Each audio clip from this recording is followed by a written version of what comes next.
Jeff Fillion. .com. Fresh 100%. 100% pirate.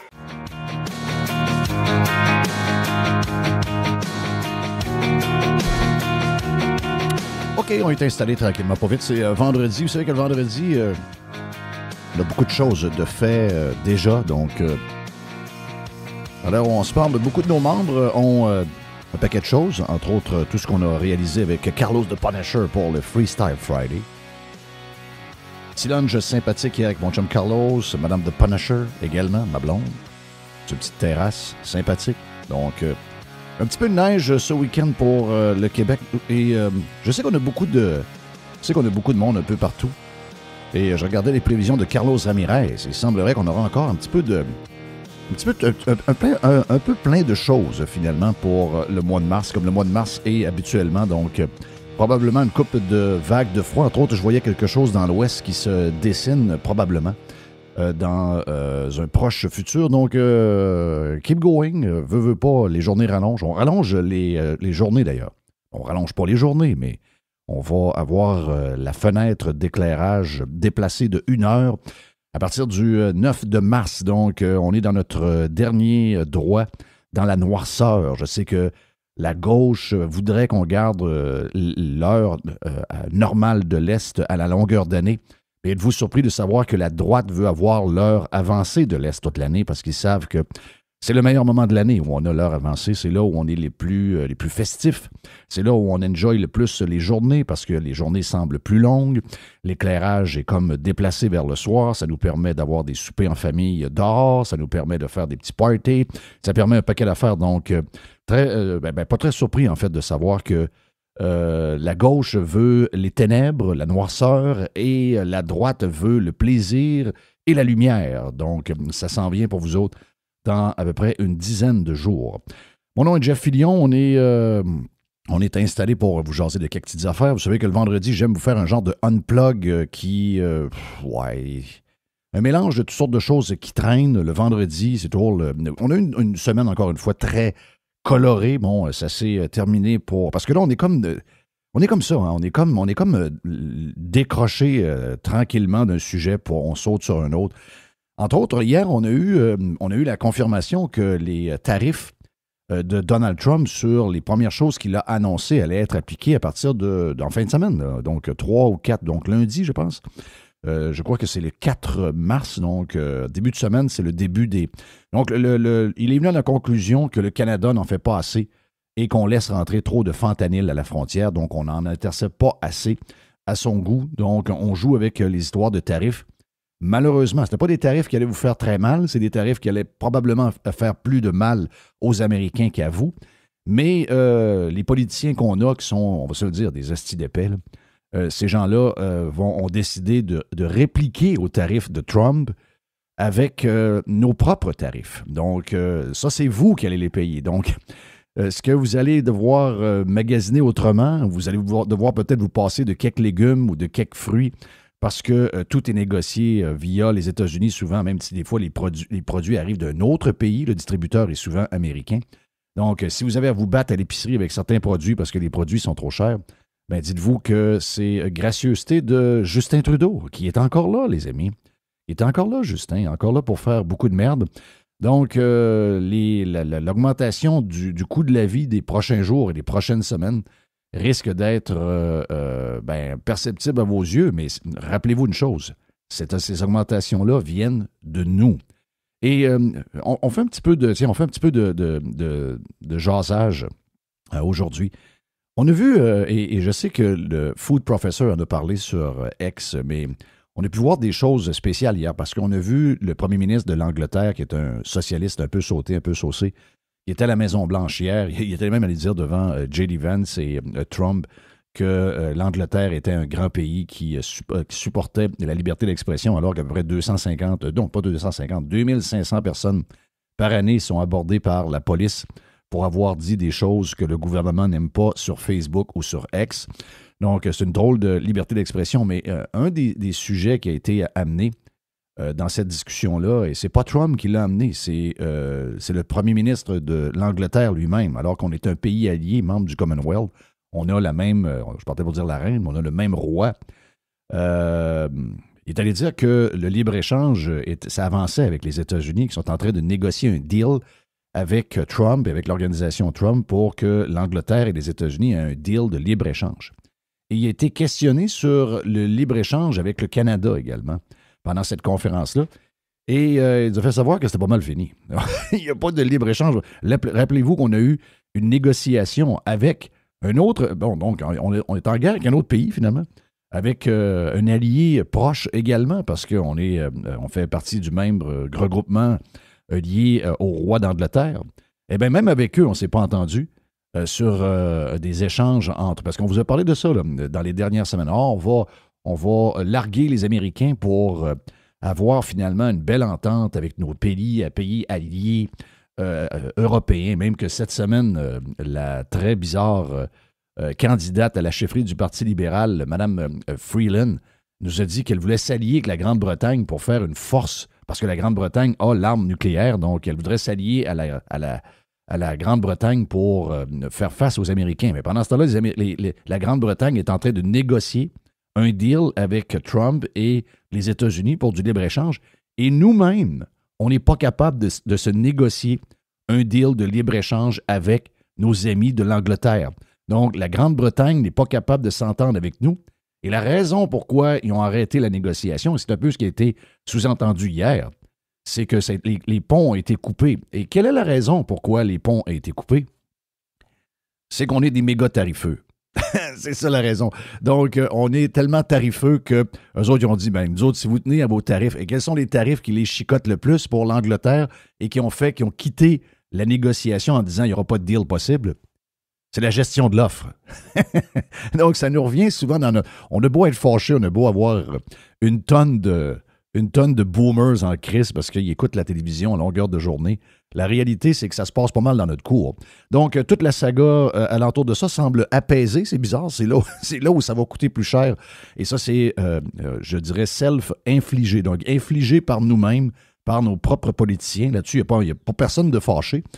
Quoique j'ai un petit sondage intéressant un peu plus loin que je vais vous parler, qui nous montre comment les gens n'ont pas confiance en aucun des politiciens actuellement. Ça, je vais y revenir dans quelques secondes. Mais là, les fameux tarifs où tout le monde a pété sa coche au point où on voulait bannir Wayne Gretzky et y enlever quasiment sa citoyenneté canadienne, même chose pour Elon Musk, ben là, ça semble comme apaisé parce qu'on avait un autre sujet cette semaine. On avait un gars sur lequel on pouvait frapper à tour de bras, c'était Éric Kerr. Et là, Éric Kerr a démissionné. Est-ce qu'il a démissionné de son poste de député dans la pelleterie? Ben non. Est-ce que vous pensez que le beau message de la CAQ sur les réseaux sociaux en remerciant tout le travail qu'Éric Kerr a fait, est-ce que vous pensez que c'est vraiment ce qu'ils avaient l'intention de faire, ces gens-là? Pas du tout. Mais ils n'ont pas le choix. Donc, c'était dans le deal. Tu vas essayer de me rendre... tu vas essayer de ne pas m'exposer sur la place publique. Tu vas essayer de ne pas m'insulter sur la place publique. Parce que sinon, je démissionne. Et si je démissionne, qui rentre dans la pelleterie, selon les derniers sondages, avec une forte avance en passant? Le Parti conservateur du Québec. Donc, ce serait l'entrée de Éric Duhaime à l'Assemblée nationale pour la dernière année et demie du règne de François Legault et de la CAQ. Ça risquerait de brasser pas mal. Donc, on veut s'assurer que Éric Kerr ne sortira pas du caucus. On veut lui lancer des fleurs. On veut probablement faire aucune enquête pour justement protéger Éric Kerr. Parce que s'il y avait une enquête, on sait très bien qu'Éric Kerr est obligé de démissionner, même comme député. Donc, on n'en veut pas. On veut garder ça de cette manière-là. Et c'est ce qui arrive. Rappelez-vous d'ailleurs, en 2000, je pense que c'était en 2018. 2018, François Legault est dans l'opposition à ce moment-là. Et François Legault voit que... Parce que tout le monde met ça sur la CAQ, là, puis ça, je suis d'accord avec ça, je suis d'accord avec la gang de la CAQ. En ce moment, ce que nous vivons, le drame que nous vivons, c'est un drame qui est mur à mur dans tout l'appareil. Un gros gouvernement avec beaucoup de responsabilités va avoir beaucoup de corruption, beaucoup de dépenses incontrôlées. Ils vont brûler votre cash comme ça se peut pas. Ils vont payer 10 fois, 20 fois, 30 fois le prix de quelque chose parce que c'est comme ça que ça marche. Donc, le plus petit gouvernement possible, c'est la seule chose qui peut vous empêcher de vivre ce genre de vol d'argent public. Mais en 2018, alors que les libéraux étaient au pouvoir et qu'il y a même eu un peu de temps, à un moment donné, peut-être un peu plus tôt, peut-être 2015-2016, on a eu un genre de 18 mois péquistes. Et tout ce monde-là ont mis les mains dans ce dossier-là, parce que c'est un dossier qui remonte pas à 1 an, 2 ans, 3 ans. C'est un dossier qui a maintenant une dizaine d'années, ce dossier-là. Et à peu près tous les gouvernements présents ont mis les mains dedans et personne n'a fait ce qu'il fallait faire, c'est-à-dire d'abord, de ne pas truster 0-0 la machine pour faire des produits internes. Ça, c'était la chose la plus importante. Mais on avait déjà les caquistes qui, à ce moment-là, étaient dans l'opposition et qui disaient, il va falloir couper dans le gras, il va falloir absolument contrôler toutes les dépenses au niveau informatique. On dépense beaucoup trop. J'ai cette quote de 2018, je pense que c'est Pat Laliberté, qui est excellent sur X, si vous ne le suivez pas encore. Pat, qui fait beaucoup de recherches, qui travaille beaucoup il fait beaucoup de choses sur son compte X et il mérite que vous le suiviez et que vous le lisiez. Donc, voici un des bouts qu'il a ressorti de 2018 où François Legault est dans l'opposition à ce moment-là. Il y a à côté de lui Bonnardel et à droite la jeune Guilbeault qui est là à ce moment-là. Donc, ces gens-là ne sont pas encore ministres, ils sont dans l'opposition. Et voici ce qu'ils avaient à dire sur ce qui se passait avec les projets informatiques au Québec. Il y a une autre chose aussi qu'un gouvernement de la CAQ va faire dès le début du mandat, c'est de revoir tout le gaspillage. Je pense entre autres à l'informatique. Actuellement, c'est un bar ouvert. C'est probablement le prochain scandale après la construction. Actuellement, on dépense beaucoup trop en informatique. Cet argent pourrait être investi, entre autres, pour remettre dans le portefeuille des familles. Oui. Dans l'opposition, ils sont extraordinaires. Il y a deux moments où un politicien est extraordinaire. Quand il est dans l'opposition et quand il est à la retraite. Quand il est à la retraite, il est encore meilleur. Là, il devient chroniqueur, il devient quasiment de droite. Il devient le grand défenseur des contribuables. C'est incroyable. La minute qu'ils sont au pouvoir, là, c'est toute une autre chose. Donc, oui, effectivement, des scandales. On le sait depuis longtemps. Ce vidéo-là date depuis, de 8 ans maintenant. Et c'est exactement la même chose qu'on vit aujourd'hui, mais là, c'est eux qui sont au pouvoir. Et il dit, pas une enquête. Non, il n'y a pas d'enquête. Je pense pas qu'ils vont avoir d'enquête. On n'a pas d'enquête à faire. Donc, écoutons aujourd'hui. On vient d'entendre il y a 8 ans. Et écoutons aujourd'hui François Legault. D'abord, je répète ce que j'ai dit. C'est Éric Kerr qui a choisi de démissionner. Il ne voulait pas être une distraction. Et ce que moi, je pense, c'est que c'est vrai que dans le contexte actuel, ça devenait une distraction. Il n'y a rien à se reprocher, non? Je dis pas ça. D'ailleurs, ce que j'ai dit, je pense que on a vu le rapport de la vérificatrice générale. Elle était claire. Lui et d'autres ont poursu les bonnes informations. Maintenant, il y en a qui disent qu'il faudrait peut-être aller plus loin.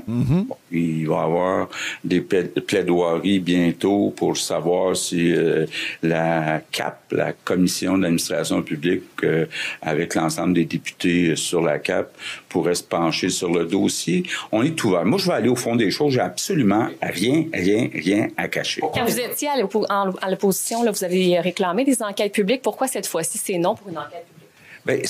Je pense pas que dans ce dossier-là, ça soit une question de corruption ou d'enquête publique. Là, on ne refera pas la commission Charbonneau. Je pense pas qu'il y ait de corruption. OK, donc, mettons qu'on connaît pas ça, personne. OK?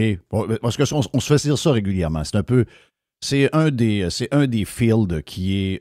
moi, je pense que ça l'a remplacé carrément le droit. Le droit était un endroit où il y a eu énormément d'abus dans les 40, 50 dernières années où les gens vous facturaient avec des montants qui étaient complètement débiles.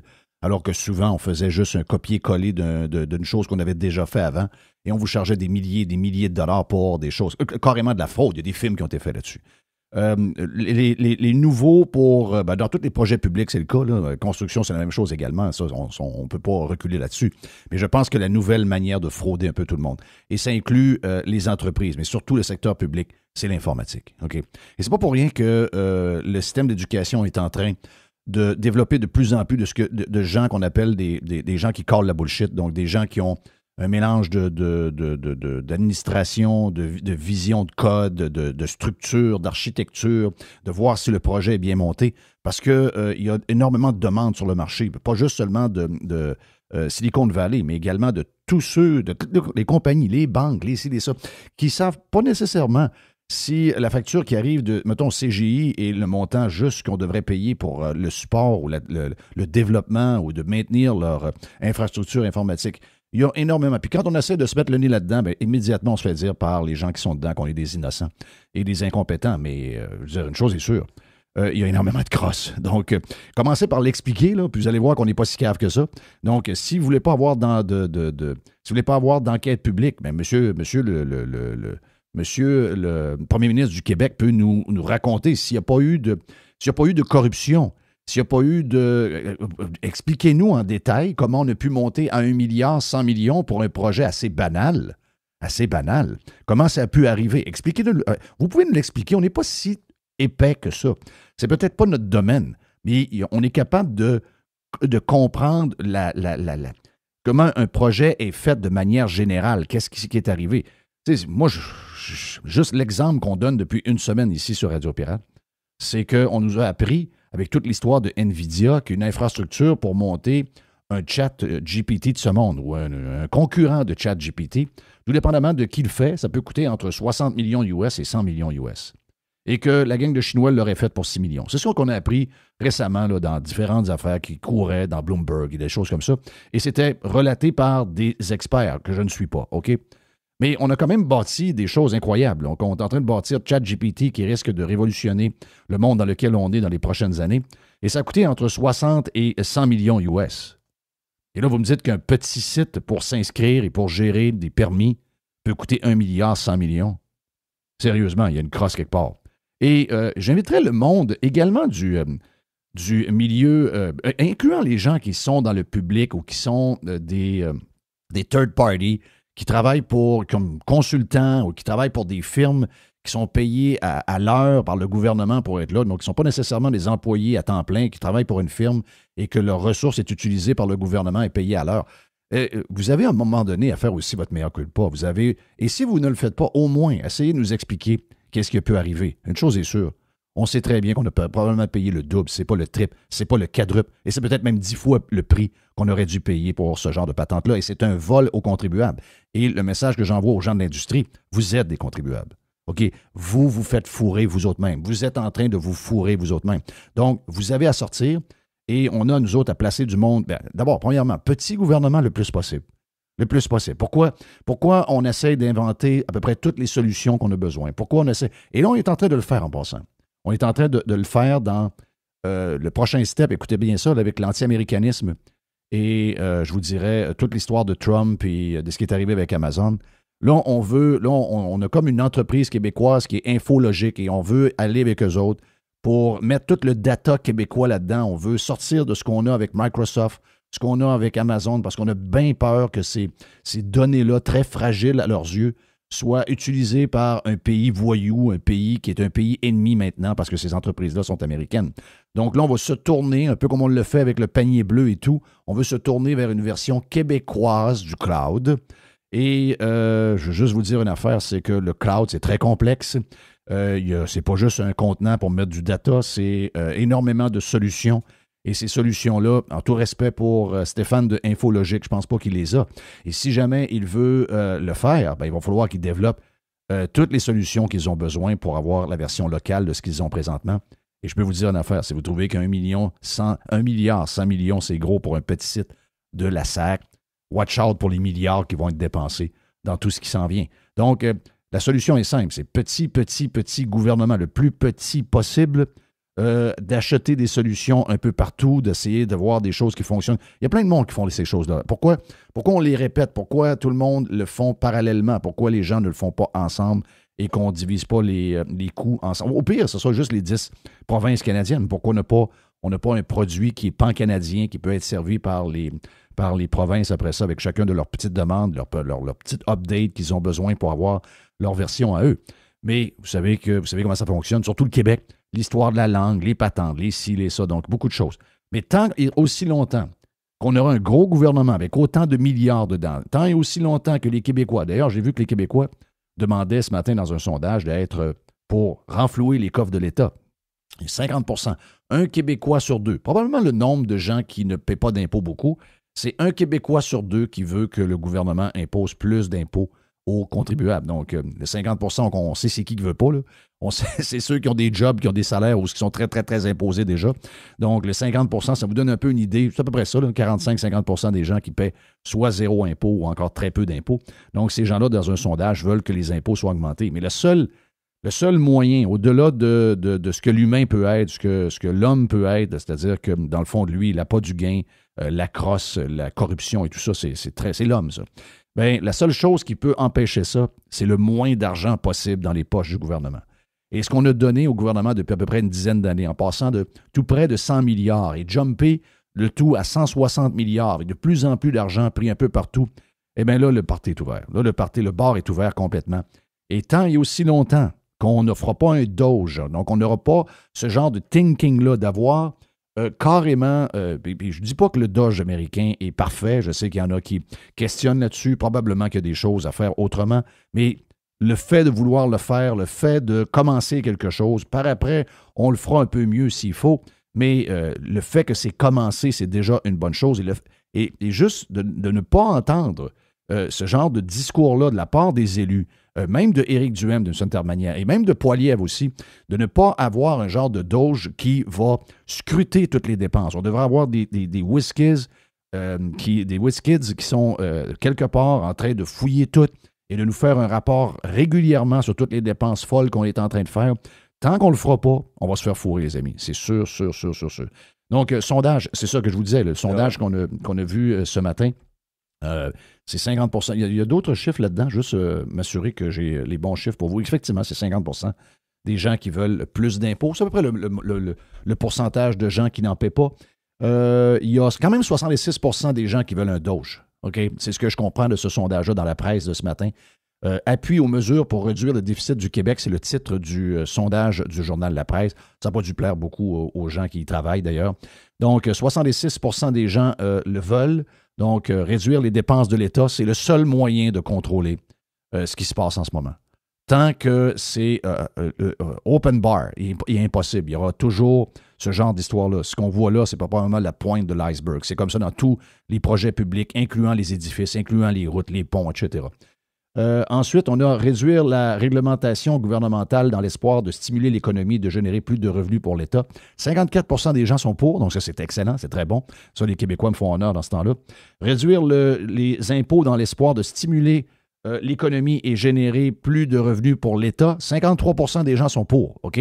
Donc, on voit le clash entre ceux qui paient de l'impôt et ceux qui n'en payent pas, parce que ceux qui n'en payent pas veulent que les gens qui en payent déjà beaucoup en payent plus. Donc, on a une bonne différence là. Et les autres bouts du sondage, augmenter les impôts des particuliers que j'ai parlé, faire des déficits et retarder notre objectif de réduire la dette. Seulement 24 % des gens sont pour, ça c'est très bien, bravo. Et augmenter les impôts des entreprises. 68 % des gens sont complètement en désaccord. Wow! Ce sondage-là est spectaculaire, là. Ce sondage-là, pour un vendredi, pour partir en week-end, il est extraordinaire. C'est une dose c'est un genre de boost, regarde, qu'on avait besoin. Il y a de plus en plus de Québécois qui voient que même imposer, parce que ça, avant, c'était pas très à la mode de couper les impôts des PME, des entreprises, pas très à la mode. Et là, 68 % des gens savent que si tu as un genre de paradis fiscal, eh bien, plus de gens vont avoir le goût d'investir dans des entreprises, les gens vont venir d'ailleurs. Un genre de succès à l'Irlande, finalement. Donc, c'est un super sondage. Restez positif là-dessus. J'en ai un autre, par contre. J'ai un autre sondage quelque part ici. Juste aller voir si j'ai toute ma patente. Allons voir dans mes bookmarks.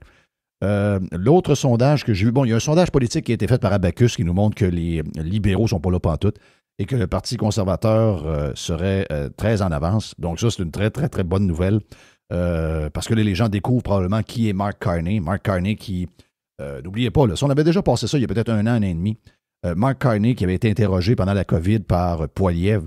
Sa compagnie achetait des pipelines au Brésil et dans le coin de Dubaï et toutes ces affaires-là. Et le gars était contre les pipelines au Canada. Il avait expliqué à Poilievre que, ouais, mais il y a des endroits où le pétrole, c'est important, puis il y a d'autres qu'il faut l'enlever. Oh my God! Ça venait de sa femme pas mal. Donc là, on commence à connaître Mark Carney. Peut-être qu'il y aura un revirement de situation. Attendons les autres sondages. Il y a quand même une grosse différence entre ce sondage-là et les autres sondages qui ont été publiés cette semaine par Léger Marketing. Et qui croire? On ne sait pas bien. Mais le gros sondage du jour, et je vous laisse là-dessus après, le gros sondage du jour, c'est quand même... quand on a posé la question dans la presse, on a posé la question, est-ce que qui vous trustez le plus pour donc qui est le meilleur parti pour gérer les finances publiques, OK? Et c'est quand même assez. Un autre sondage qui va vous faire plaisir, OK? On part le week-end on va partir le week-end avec une bonne attitude. Donc, il y a 35% des gens qui ne savent pas et qui ne veulent pas répondre. Donc, il y a plus d'un tiers des gens qui ne savent pas quoi répondre. Parce que quand ils font le tour, ils ne croient pas à rien, ben. Là.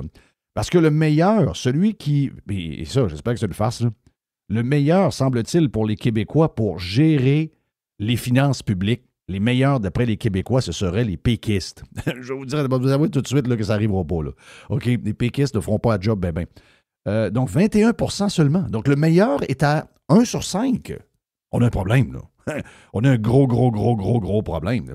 Et on a le Parti libéral, qui était le parti de l'économie, le parti de la gestion de l'économie, le parti qui gérait les finances publiques. Je dois vous dire que c'est le dernier parti qui nous a laissé les finances publiques dans un état qui était très bien. OK? M. Léchard nous a laissé 7 milliards sur la table. Quand la CAQ est arrivée, il y avait un surplus de 7 milliards par année sur la table. On a un déficit de 14 milliards avec la CAQ. Donc, il faut quand même souligner que la gang de Couillard et de Léchard ont fait la job. Donc, mais le Parti libéral, en ce moment, c'est sûr que là, ils sont devenus tellement woke, ils sont tellement devenus QS que là, il y a 15% des gens qui les trustent seulement, c'est très, très bas. Et le Parti conservateur du Québec est à 12, on les connaît pas. T'sais, on ne sait pas bien leur manière de... On ne les connaît pas. Le jour où ils vont rentrer à l'Assemblée nationale, on aura une meilleure idée. Je ne serais pas surpris de voir, si jamais Éric Duhaime rentre à l'Assemblée nationale, ou une ou deux personnes comme Éric, et on rentre, j'ai l'impression qu'on peut jumper à 20% assez rapidement, parce que c'est un parti politique qui n'est pas là. Et ce parti politique-là n'est pas à l'Assemblée nationale. Il est pourtant 2 points en avant de la CAQ. La CAQ est à 10%. Excusez-moi, c'est une tragédie pour François Legault, là. C'est une tragédie. Je pensais qu'avec l'histoire de Trump et toute la patente, je me suis dit, connaissant les Québécois, dangereux comme ils sont avec un bulletin de vote, il y a des chances qu'ils vont peut-être jumper de boat puis s'en aller ou retourner à la CAQ. Mais là, avec ce chiffre-là, j'ai l'impression que les carottes sont cuites. C'est fini pour lui. En arrière du Parti conservateur, et QS n'est pas là du tout. Mais le chiffre le plus inquiétant, c'est qu'il y a un Québécois sur 3 qui trosse personne. Oh, comment on a pu être rendu là? Trop d'argent, les amis. Trop gros gouvernement, trop de cash. Ils se perdent, corruption, dépenses, paient des prix astronomiques pour des choses qui valent probablement moins que la moitié du prix qu'ils payent. Une gang de pas bons. Là-dessus, on vous laisse avec beaucoup de choses. On a un lab avec Mr. White, on a une boîte à pids et on a Alex le Geek, justement, pour essayer de comprendre un peu ce qui s'est passé avec la SAC dans les prochaines minutes. Et si vous êtes membre de Radio Pirate, vous avez déjà entre les mains le Freestyle Friday et également un UFO News avec Carlos the Punisher.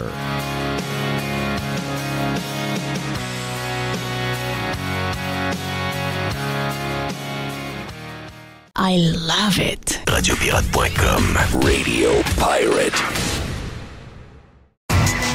Juste du bon stock. La radio pirate de Jeff Fillion. Radiopirate.com. Oh. Il y a une petite boîte. Il y a une petite boîte. Il y a une petite boîte. OK, Jerry, c'est la boîte à pids parce qu'on est vendredi. Toutes sortes d'affaires dans la boîte à pids. Toutes sortes d'affaires, de petites affaires. C'est toujours... il reste quelques petites croûtes à pizza, quelques petites patentes. Je suis allé faire un tour.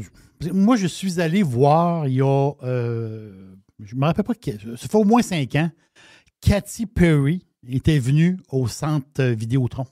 C'est dans le début du centre Vidéotron, quand il a ouvert. 6 mois après ou 1 an après. C'est dans le début du centre Vidéotron. Puis, je ne veux pas payer les billets parce qu'à l'époque, ma blonde s'occupait d'une loge par rapport à la compagnie. Et là, il y a 2 personnes qui se sont désistées. Puis là, ma blonde a dit, ben là...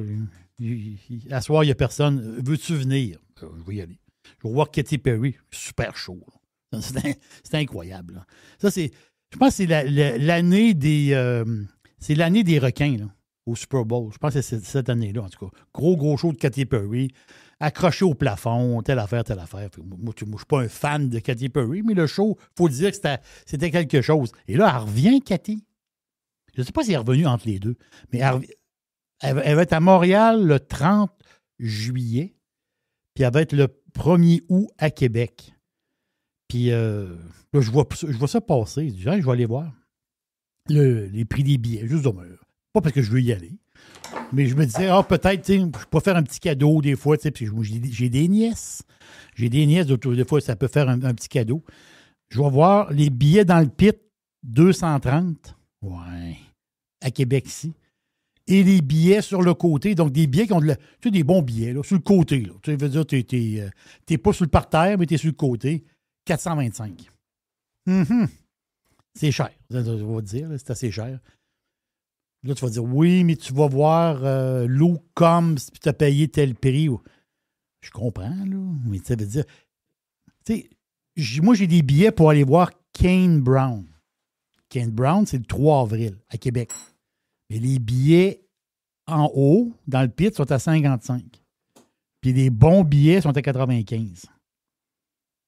Ça a de l'allure. Ça a de l'allure. Ça c'est correct. Ben oui. Mais tu sais, est-ce que. C'est une réflexion à Saint-Saëns, OK? Est-ce que Katy Perry. Mais tu es dans la cuisine? Es-tu en train de faire ton podcast dans la cuisine? Sans que ça brasse. C'est Mr. White. Ah, OK. Je pensais que tu as dit. D'après moi, Jerry fait son podcast à la cafétéria. Oui, je suis à la cafétéria. C'est ça. Okay. Non, c'est parce que j'ai une mauvaise nouvelle. J'ai renversé mon yogourt. La bonne nouvelle, c'est qu'il est tombé à terre. Mais ce qu'on veut savoir, est-ce que le yogourt il est renversé sur ton clavier Mac? Ben non, c'était ça l'affaire. C'est ça la bonne nouvelle. Ah, OK, c'est la bonne nouvelle. Ouais. Wow. J'ai vraiment dit. Il y a du Jeff, yogourt partout. Non, mais Jeff. Ah non, c'est incroyable. Mais Jeff. Non, c'est incroyable. Arrête. Non, c'est incroyable. C'est incroyable. C'est incroyable. C'est la cuillère qui revole, telle affaire. Il s'enfarge dans le tapis. Ah, il y a vraiment du yogourt partout. Non, il y a du yogourt partout. Il y a du yogourt partout. Ben oui, il y a du yogourt partout. C'est bon, c'est un yogourt. Une chance que tu n'avais pas un plat de 750 ml. Ça, j'avais pas de sou. Là, j'entendais bading, badang. Je me dis, c'est quoi qui se passe? Ouais, c'est Mr. White. C'est Bedding Banang, c'est un yogourt. Là. Imagine-toi, c'est juste un yogourt. Là. Non, c'est spectaculaire. Mais hein. Moi, je suis allé souper, puis on était reçus comme des rois, là, pour vrai. Je suis allé souper chez Mr. White. C'est spectaculaire. Là. Non, on était 3, puis on roulait comme si on avait un genre de banquet pour 20 personnes. Ça roulait, hein? Oui, ça roulait à tabarouette de la cuisine. Ça bipait partout, les assiettes, bing, bang, clong, la patente, la vaisselle, les cuillères, les patentes, bing, bang, bang. Ah, mais c'était-tu bon? Non, c'était extraordinaire. La bouffe était extraordinaire. Et voilà. La bouffe était parfaite. Sauf qu'il y avait une ambiance de restauration. On va le dire de même. L'ambiance, c'est une ambiance resto. Tu sais. Juste, je finis ma réflexion. Est-ce que Katy Perry vaut 4 fois Kane Brown? Moi, je pense pas. Non. Ben moi, si tu me demandes à moi, Kane Brown est mieux que Katy Perry. J'ai rien enlevé à Katy Perry. Là. Non, c'est ça. C'est sûr que... Katy Perry, elle a plein de hits, mais je peux dire, c'est un petit peu une has-been. Bon. Dans le monde du pop, ça dure pas longtemps. C'est un petit peu une has-been. Oui. C'est ça qu'il y a des bons billets à 4,25. Kane Brown is fucking hot, là. C'est ce que je pensais. Je me promène dans mes patentes là, de boîte. Il y a un genre de scandale au Nouveau-Brunswick. C'est rare qu'on parle du Nouveau-Brunswick, là, mais il y a un genre de scandale. Scandale. C'est la façon de parler. Tu sais, quand ça touche les artistes, quand ça touche certains domaines, c'est toujours, mettons, les journalistes, toujours plus pire. C'est tout le temps plus pire. C'est un journaliste qui perd sa job, c'est terrible. Un gars d'usine qui perd sa job, c'est encore lisse. Bon, il va se retrouver une autre job. Puis il va faire de la formation. Tu sais, il est correct, il va faire de la formation.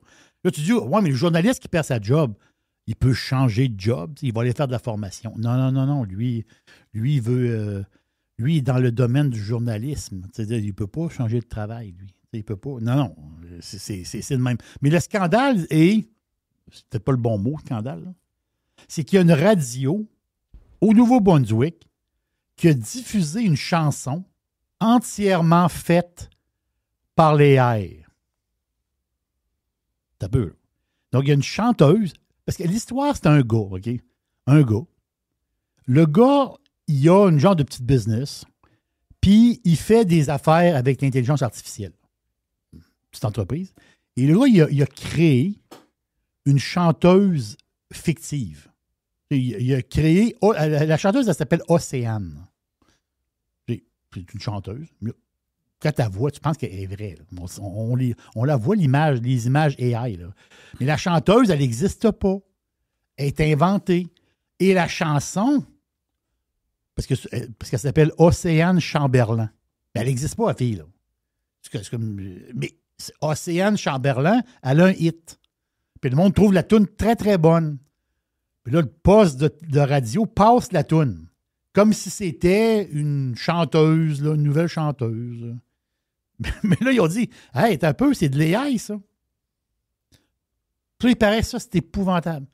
Il faut quasiment que le poste de radio s'excuse d'avoir passé une toune d'AI. Mon feeling, c'est dans l'avenir, on va en avoir de plus en plus des affaires de même. Là.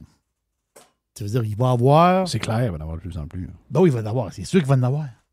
Ça veut dire, oui, puis il va y avoir du 100% AI, il va y avoir peut-être même du 50% AI où ce que des artistes vont se faire aider pour trouver des rythmes, pour trouver des paroles de chansons, des ci, des ça. Tu sais, l'AI va faire partie de notre vie. Veut pas. Ça va faire partie de notre vie. Là. Donc, c'est un peu le genre de mini-scandale du poste de radio du Nouveau-Brunswick qui ont fait jouer une toune 100% AI avec une artiste 100% AI aussi. Donc, ça se fait jaser un peu. Là, j'ai une histoire. Excusez. J'ai une histoire.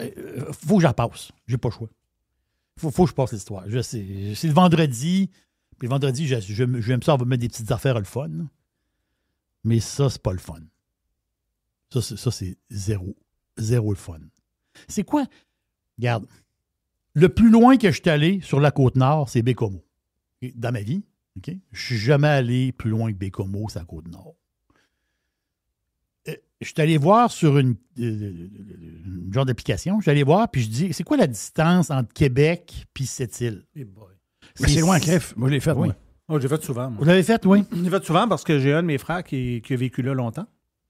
Fait que là, on faisait Rivière-du-Loup, Sept-Îles. T'arrives à Bécomo, tu penses que t'es arrivé à Sept-Îles? Non, il reste 2h30, je pense. Il reste facile. la distance Québec-Montréal, Bécomo, OK. Sept-Îles. Oh. OK, tabarouette. Mais ce que j'ai vu sur les applications que j'ai, la carte, là, ils disent 650 km ou 8h30. Parce que 8h30, tu parles de Québec, là, toi? Oui, Québec, Sept-Îles.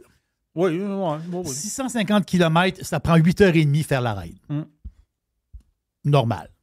C'est ce que j'ai vu. Puis quand t'arrives, t'es pas... t'es à Sept-Îles. Oui, c'est ça. Mais là, la face, c'est que... Oui, il passe-tu par le traversier ou il passe par Chicoutimi? Non, d'après moi, c'est le traversier. C'est le traversier, ça. Mais pourquoi que le monde passerait par Chicoutimi? Ça doit être beaucoup plus long, non? Non, parce que t'as pas d'heure. T'as pas d'heure de traversier? Oui, mais le traversier, je dirais, t'attends pas longtemps. Beaucoup de monde passe par le Saguenay pour aller à... Ah, ouais, moi, je savais pas. Oui. Moi, je pensais que tout le monde... Très peu de monde prennent le bateau. Là. Ah bon, OK. Donc, cette distance-là, qui est quand même très, très grande, mais l'histoire qui est quand même capotée. Là. C'est ça, là, on a vu des affaires, là. Je sais qu'il y a des drames tout le temps. On parle du réseau de la santé. La chanté. À cette île, il y a un gros sujet. Le C, c'est pas le CIUS, c'est le CIS. Donc, C-I-S-S-S. Il n'y a pas de U. Il y a une différence entre le CIUS et le CIS. Je ne sais pas c'est quoi la différence. Mais le CIS, c'est quoi?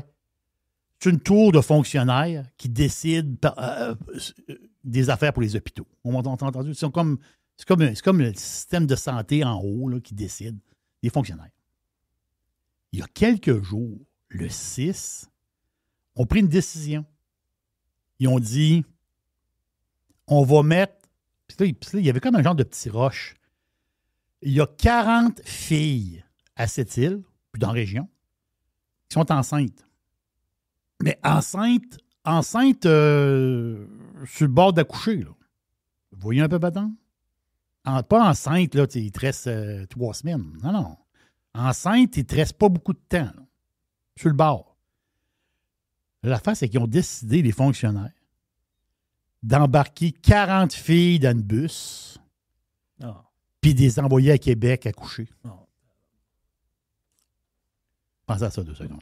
Je pensais que tu allais me dire que les 40 avaient le même père. J'ai pensé à la même affaire. On passe du croche Non, pareil. ça, vous passez croche. Ben aujourd'hui... Mais là, l'affaire, c'est que... Pensez à ça 2 secondes. Les fonctionnaires, ils ont dit, on va prendre une bus, On vit à Cuba. on l'embarque, les 40 madames, les 40 filles, dans le bus. Ah, mais t'as vu, là. À cette île, il n'y a pas beaucoup de monde tant que ça, là. Non, cette île, c'est. Mais cette île-là, c'est une des villes au Québec qui a eu le plus grande variante de population avec le Ah oui, temps. ça va en fonction de. C'est ça. Des fois, ça monte à 40 000, ça baisse à 25 000. Donc, fais ta petite valise, tu décides d'avoir couché à C'est Québec. quoi les chances qu'il y ait 40 filles en même temps à cette île qui sont enceintes? Là? T'as vu, là? Wow. Ben, C'est vrai que c'est bizarre. Oui, mais l'affaire, c'est que t'as les communautés autochtones à côté. T'as peut-être pas quartier. C'est un peu ça, plus large. Là. On s'entend-tu, là? Mais l'histoire, c'est que Christophe, tu vas lui faire quasiment 650 km pour qu'il aille accoucher. C'est ça. Puis pas juste ça. Les filles descendent en bus. Ils ont quasiment la tête du bébé entre les deux jambes. Ben oui. Les filles il y a 40 filles enceintes dans le bus. Puis tu lui fais faire 650 km pour les envoyer à Québec. La décision. Mais pas vraiment le louer un avion, un genre de petit regional Jeff, jet. Jeff, ça n'a pas de petit bon Le sens. bébé, il marche quasiment dans le corridor avec le cordon ombilical encore. Non, câlisse, c'est quoi cette histoire-là? Non, mais les fonctionnaires, ils arrangeaient tout ça. Là, ils allaient partir, les filles. Parce qu'il n'y a pas de gynécologue. Il n'avait plus de... Je ne sais pas trop ce qui se passe. Non, il n'y a pas de gynécologue. On reste à Cuba. Là. Non, cette histoire-là, là, elle est incroyable. Si tu es une Québécoise, OK? Les femmes, les Québécoises, les féministes, les ci, les ça. Si tu es une Québécoise puis tu acceptes ça, là, m'excuse, là, tu ne seras jamais mon ami.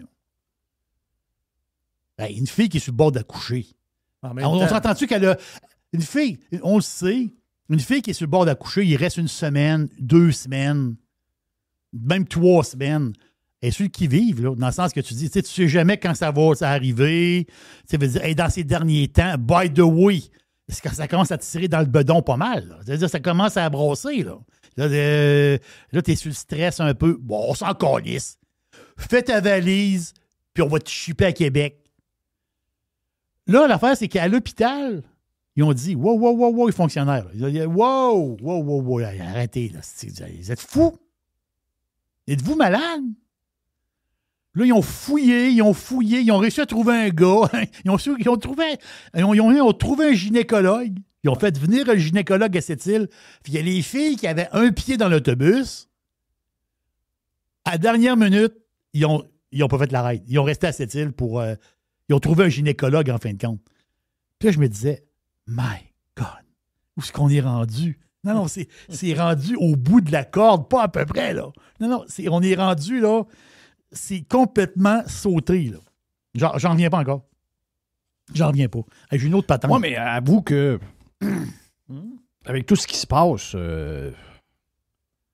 c'est dur de nous surprendre maintenant, là. Non, je sais. Mais je comprends que l'enfant qui est couché à terre avec un soluté, le gars qui attend 11 heures, qui il va y avoir de plus en plus d'affaires de même, là. Oui, c'est ça. Là. Oui. Mais c'est la continuité. Donc, les boomers, c'est tous eux autres qui veulent garder ce système-là. Eux autres, ils accouchent pas, là. Eux autres, c'est encore lisse. Puis, by the way, c'est ta fille. Embarque dans le bus, va accoucher à Québec. Bon, le gars, c'est encore lisse. Nous autres, on a fait telle affaire dans notre temps. Oui. On vous a bâti ça pour vous autres, là. Pendant la COVID, ils répondaient. Les boomers de 78-80 ans, pendant la COVID, répondaient à leurs enfants qui se plaignaient que leurs petits-enfants n'avaient pas de vie. Ils disaient, non, là, on ne nous a toujours même pas envoyé à la guerre. Là. Oui. C'est ça qu'on disait. Là. Ben, ce qu'eux disaient. Exactement. Ben, c'est le même qui voit ça. Exactement. Je suis tombé sur un... Regarde, on est là-dedans, là. On est là-dedans, l'histoire, boycottons les États-Unis. C'est pas fini, ça? Non, c'est pas fini encore. C'est pas fatigant. Non, mais là, t'as toute la gang aussi du tourisme. Parce que là, t'as les boîtes de céréales, t'as les telle patente, telle affaire. Là, puis Netflix. Mais là, Netflix. Là, on boycotte, puis on boycotte. Mais là, l'affaire, c'est que l'Alliance... Il n'y a pas de boycottage zéro, là. Il y a 20 personnes qui font ça. C'est pas vrai, là. Non, je sais, mais qu'est-ce que il n'y a rien de ça qui est vrai, là. Ben. L'Alliance de l'industrie touristique du Québec, l'AITQ, j'y connaissais pas.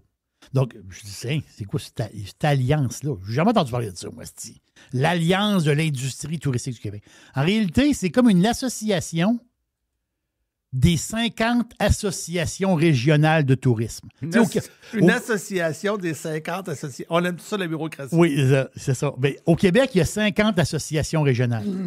Et là, il y a une association des associations. Il appelle ça l'Alliance de l'industrie touristique du Québec. Ils ont un bureau à Laval, puis ils ont un bureau sur la Grande Allée.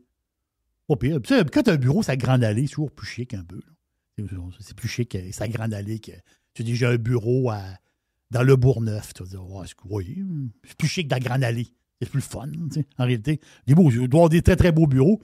Puis l'affaire, c'est que l'Alliance de l'industrie touristique du Québec, pas tant de choses, eux autres, ils disent, il y a un sondage. Il y a un genre de sondage de 1000 personnes. Ils ont sondé des Québécois, 1000 Québécois. Et là, la dirigeante de l'Alliance, la boss de l'Alliance de l'industrie touristique du Québec, elle dit, elle dit, c'est le fun, elle dit, c'est bien ça. Elle dit, c'est très, très bien, parce que le sondage dit que la moitié des Québécois, le sondage a été fait il n'y a pas longtemps, là, la moitié des Québécois qui voulaient aller aux États-Unis en vacances, bien, ces gens-là n'iront pas aux États-Unis. Donc, ils vont changer.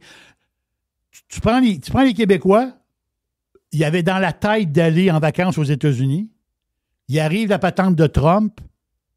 Fuck les USA. Donc, la moitié de ce monde-là, ils ont dit non, on n'ira pas aux États-Unis. On va aller au Canada. On va rester au Québec. On va aller au Canada, puis un peu à l'international. Vous avez entendu l'international, ça veut dire quoi? Il y en a 3 qui vont au Pérou, là. C'est dans le sens. Mais quand même.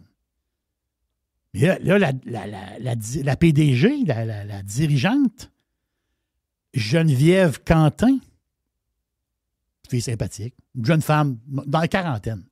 Là, j'ai dit, je vais checker ça. Geneviève Quentin. Elle, c'est une ancienne fonctionnaire, ben, elle l'a encore d'une manière, mais c'est une ancienne fonctionnaire du ministère du Tourisme. Tu sais, elle a travaillé dans le tourisme. Et dans sa branche. Puis là, la face, c'est qu'elle est très contente. Elle dit, là, les gens vont dépenser chez nous. C'est bien. Puis là, elle a sorti comme des statistiques d'argent. Là.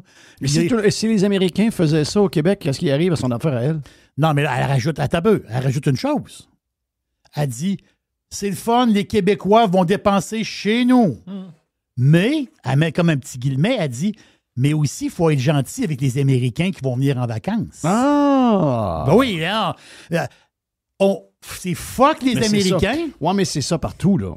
Oui, c'est fuck les Américains, mais... C'est ça de même tout le temps.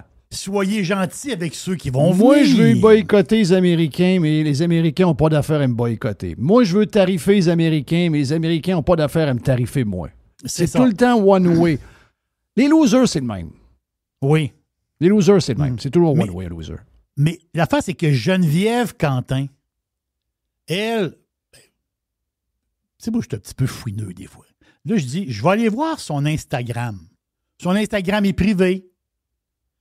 Je dis, je vais aller voir Facebook. Je l'ai retrouvé sur Facebook. Puis je blague pas, là. Je suis très sérieux, là. C'est juste des photos de voyage. Ah. Espagne, Israël, Grèce. Chris, son Facebook est criblé de photos de voyage. Jeff Callis. La fille de l'Alliance du Québec, elle va en Israël en vacances. est contente que les Québécois restent ici et qu'ils ne vont pas en vacances, mais elle va partout. C'est incroyable. Non, c'est incroyable. Non, mais c'est incroyable. Ah, t'as pas... Tu dis, ouais, mais ça, c'est une photo avant que les Américains soient pas fins. Ça fait rien. Enlève-les ta photo. Ça paraît mal, là. Ça paraît mal. Hey, tu me dis, dernière petite affaire. Oui. Tu me dis, Jeff, que, tu sais comment je suis ma mère, j'ai retenu une chose. Tu me dis, ma blonde, MC, elle adore aller chez Target. Oui. Magasin Target, beau magasin Target. Elle doit aller 2 fois par semaine chez Target. OK. Tu y vas-tu avec elle?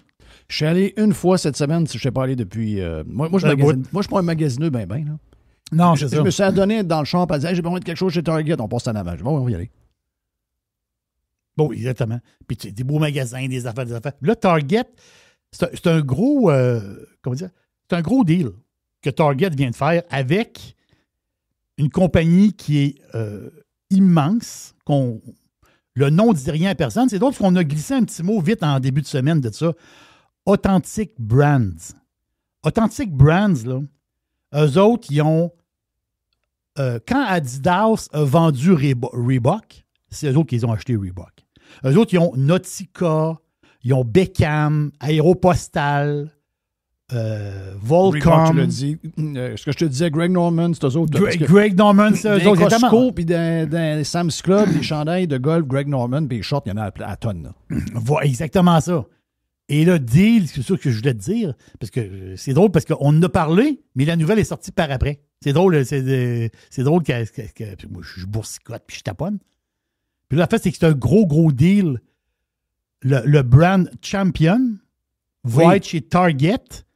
On parle de 500 items différents. Bon, c'est une paire de bas, c'est un item. Une paire de culottes courtes, c'est un item. Pas ce qu'on comprend. Mais il va y avoir 500 items reliés du brand Champion qui va être chez Target. C'est un gros deal, c'est sur plusieurs années. Donc, c'est une grosse... on s'entend-tu que chez Target, les prix vont être intéressants, la patente. Donc, c'est vraiment une grosse prise. Un gros deal entre Authentique et Target. J'ai dit, on s'entend-tu que ça amène de l'eau au moulin des deux bords, puis j'ai trouvé que c'était un gros... Parce que le plus drôle de l'histoire de Champion, c'est qu'à un moment donné, au Québec, Champion est devenu très, très populaire. Il y a peut-être 5-6 ans, les jeunes se garochaient sur le Champion. Tu sais pas si tu te souviens de ça? Je me souviens très bien. Ben oui. Mais c'est très rare, là. Tu sais... Hollister, tout est en même temps. C'est partout en Amérique du Nord. Mais Champion est arrivé quelque chose que ça a été très québécois comme vague. Et pendant ce temps-là, aux États, il était en creux de vague. Et c'est là où Authentic Brands les a achetés. Donc, t'allais aux États, t'achetais du Champions à des prix hyper bons.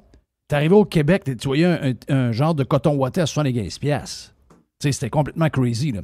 Là, ça s'est calmé un peu, là, mais c'est une bonne qualité de vêtements. Mais c'est ça que je me demandais. Je ne suis pas habitué à ce brand-là. C'est une bonne qualité. C'est pas du le chandail de Radio Pirate avec mon carré, ça manche. Ça. Oui. C'est un Champion. Ah, c'est un Champion, OK. Ouais, j'ai beaucoup de Champion. J'aime la qualité de Champion. Donc, tu vas pouvoir aller magasiner avec ta MC. Oui! Chez Target. C'est-tu fin? Voilà pour la boîte à pizza. Thank you, man. C'est collant du yogourt, mon père? Il y a une petite boîte. Il y a une petite boîte. Il y a une petite boîte. Radio Pirate. Radiopirate.com. Every hour. Juste du bon stock. Radiopirate.com. Get pirate or get out. Alex, le pirate geek. Hello. Le geek. Est-ce qu'il va, mon ami Alex, en shape? Yes. Oh yes. Good. Hey, est-ce que tu suis avec intérêt, vu que c'est ton milieu, tout ce qui se passe avec Éric Kerr et la SAC Click? Oui. Est-ce que c'est bon pour le milieu, ça, ce qui se passe? En général, là, tu sais... Moi, je pense que ça va rien changer parce que la façon que l'informatique fonctionne au Québec, surtout avec le gouvernement, c'est une espèce de panier de chocolat, puis tout le monde se met les deux mains dedans, puis la bouche, puis les pieds, puis les orteils, puis tout, pour en piger le plus possible. Fait que la moindre petite niaiserie que tu vas vouloir faire va te demander un investissement de coût incroyable, Et en plus, évidemment, quand tu mets genre 25 personnes qui sont dédiées à essayer de comprendre comment les choses vont marcher, ben jamais rien qui marche correctement ensemble, tu sais. Puis on s'entend, là, il n'y a pas 300 systèmes, là. Tu vas avoir genre le système de la SAC, tu vas avoir la police, tu vas avoir des rapports, j'imagine qu'il faut que tu sortes de temps en temps. Tu sais, c'est pas un système super complexe, là. C'est une affaire qui peut normalement coûter une couple de millions puis c'est réglé, là, tu sais. Ouais, mais comment ça peut arriver? Comment ça peut arriver tout ça, là? Tu sais quoi? Tu sais, j'essaie de. Tu sais, mon exemple est peut-être un peu exagéré, là. Mais tu sais, cette semaine, on voit dans les. Tu sais, c'est même Jerry en a parlé. Il a parlé des coûts, là, pour qu'on comprenne un peu comment ChatGPT, ça coûte en hardware et en temps. Puis c'est des chiffres que j'ai vus. C'est des chiffres que j'ai vus, Jeff, là, sur plusieurs sites là, de boursicoteurs, puis d'investisseurs, puis la patente. Là. Il voulait comparer combien ça coûte créer l'intelligence artificielle à partir de zéro avec un produit tel que, mettons, ChatGPT, puis les Chinois avec DeepSeek. Ouais. Puis là, il comparait. Il y a une question de combien d'hommes, combien de chips tu as besoin, le coût des chips, etc. Donc, il disait, ben les Chinois, ce qu'on pense, c'est aux alentours de 8. Puis, si on regarde ChatGPT en ce moment avec ce qu'ils ont besoin de stock d'NVIDIA, puis la main-d'œuvre, puis tout c'est entre 80 et 100 millions. OK, parfait. Donc, bâtir l'intelligence artificielle, c'est entre 80 et 100 millions pour quelque chose une des compagnies les plus connues de la gang. Oui. Mais pour un genre de petit site, pour s'inscrire, pour avoir accès à des services de renouvellement, de permis de conduire ou d'avoir quelque chose pour des immatriculations, on est rendu à 1 milliard 100 millions, donc 1100 millions, puis ça fonctionne toujours pas bien. Là. Exact. Comment ça peut arriver? Tu sais, pour des gens comme nous autres qui ne sont pas impliqués dans le day-to-day de ces affaires-là, on a de la misère à comprendre. Là.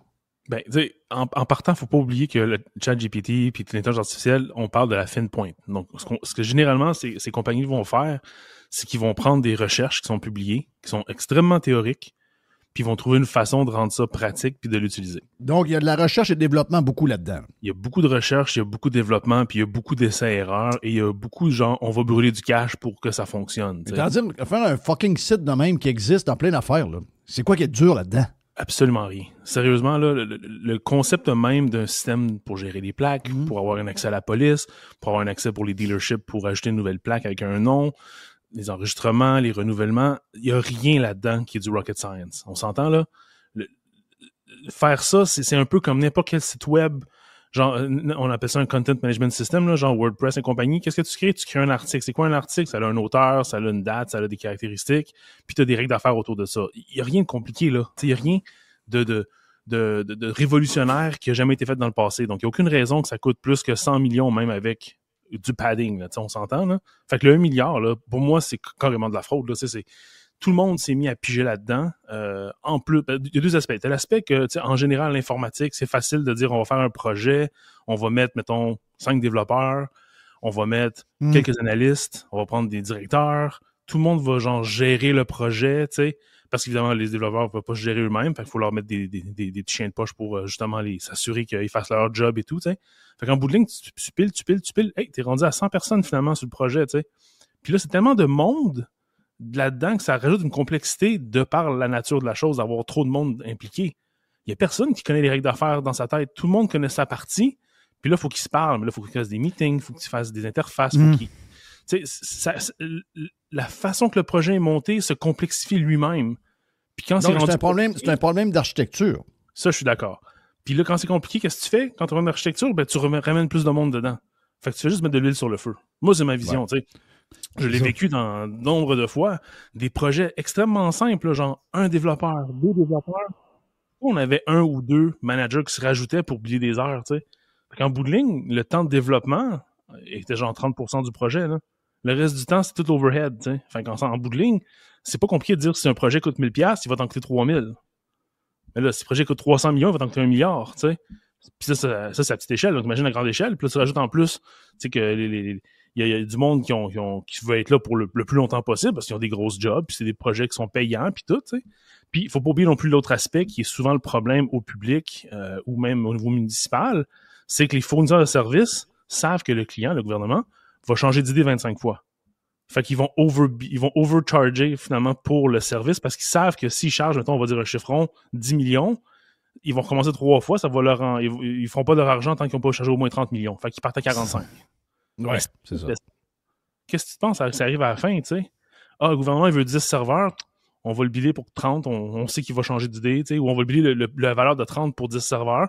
Fait que s'il en demande 15, ben là, on va pouvoir essayer de voir si on peut mettre une petite demande de service, rajouter un 5-6 serveurs. Si on réussit pas à cause du contrat, ben on s'est épadé un peu, tu sais. Fait que tout le monde met la main dans le plat de bonbons. C'est juste ridicule. Et pourquoi dans le système public, les États, les provinces, les villes, toutes des affaires c'est toutes des choses qui... Ben, tu sais, je veux dire, des places dans le monde où on vend des licences, donc des plaques d'immatriculation, des permis de conduire. Ça se fait partout dans le monde, ça, là. Oui. Tu sais, avant, j'ai déjà fait ça, là. Avant, j'étais l'un des seuls à faire du podcast. Donc, et payant en plus. Mm-hmm. Donc, j'ai bâti mes affaires moi-même. Tu sais, j'avais des gens qui bâtissaient mes affaires. On a fait notre propre CDN, on a fait nos propres affaires. On n'avait pas le choix. Il n'y avait personne qui le faisait. OK? Oui. Donc, on l'a fait nous autres mêmes. Par après, la beauté, c'est que j'ai été chanceux. J'ai arrêté toute la patente de développement, puis de cible de ça, puis d'arrêter même d'avoir mon propre monde. Puis j'ai pu prendre des services que je paye au mois, puis eux autres, ils font ça. Puis là, il est arrivé un compétiteur là. On s'est rendu compte que il y a plusieurs podcasteurs dans le monde. Il y en a qui ont besoin de telle sorte de produits. Il y en a qui ont besoin de quelques affaires, quelques features de plus.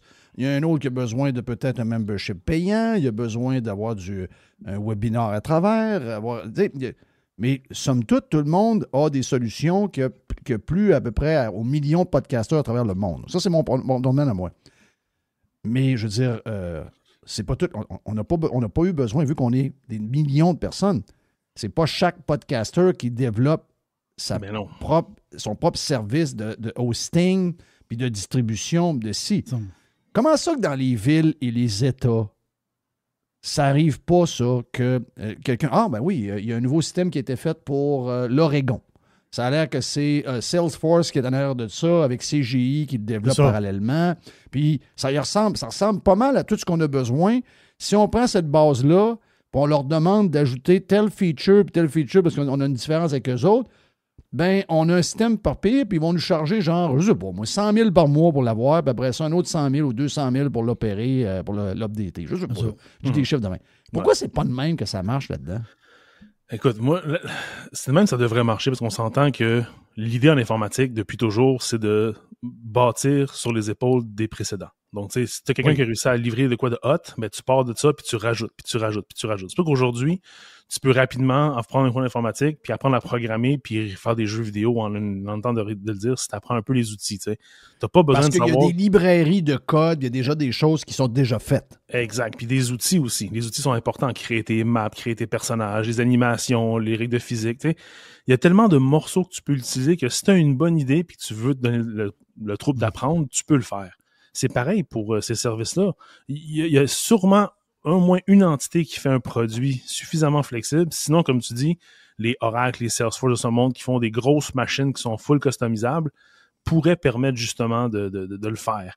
Là où je pense que ça accroche beaucoup, c'est le gouvernement, principalement au Québec, a deux aspects qui sont assez dangereux pour ces situations-là. C'est la responsabilité.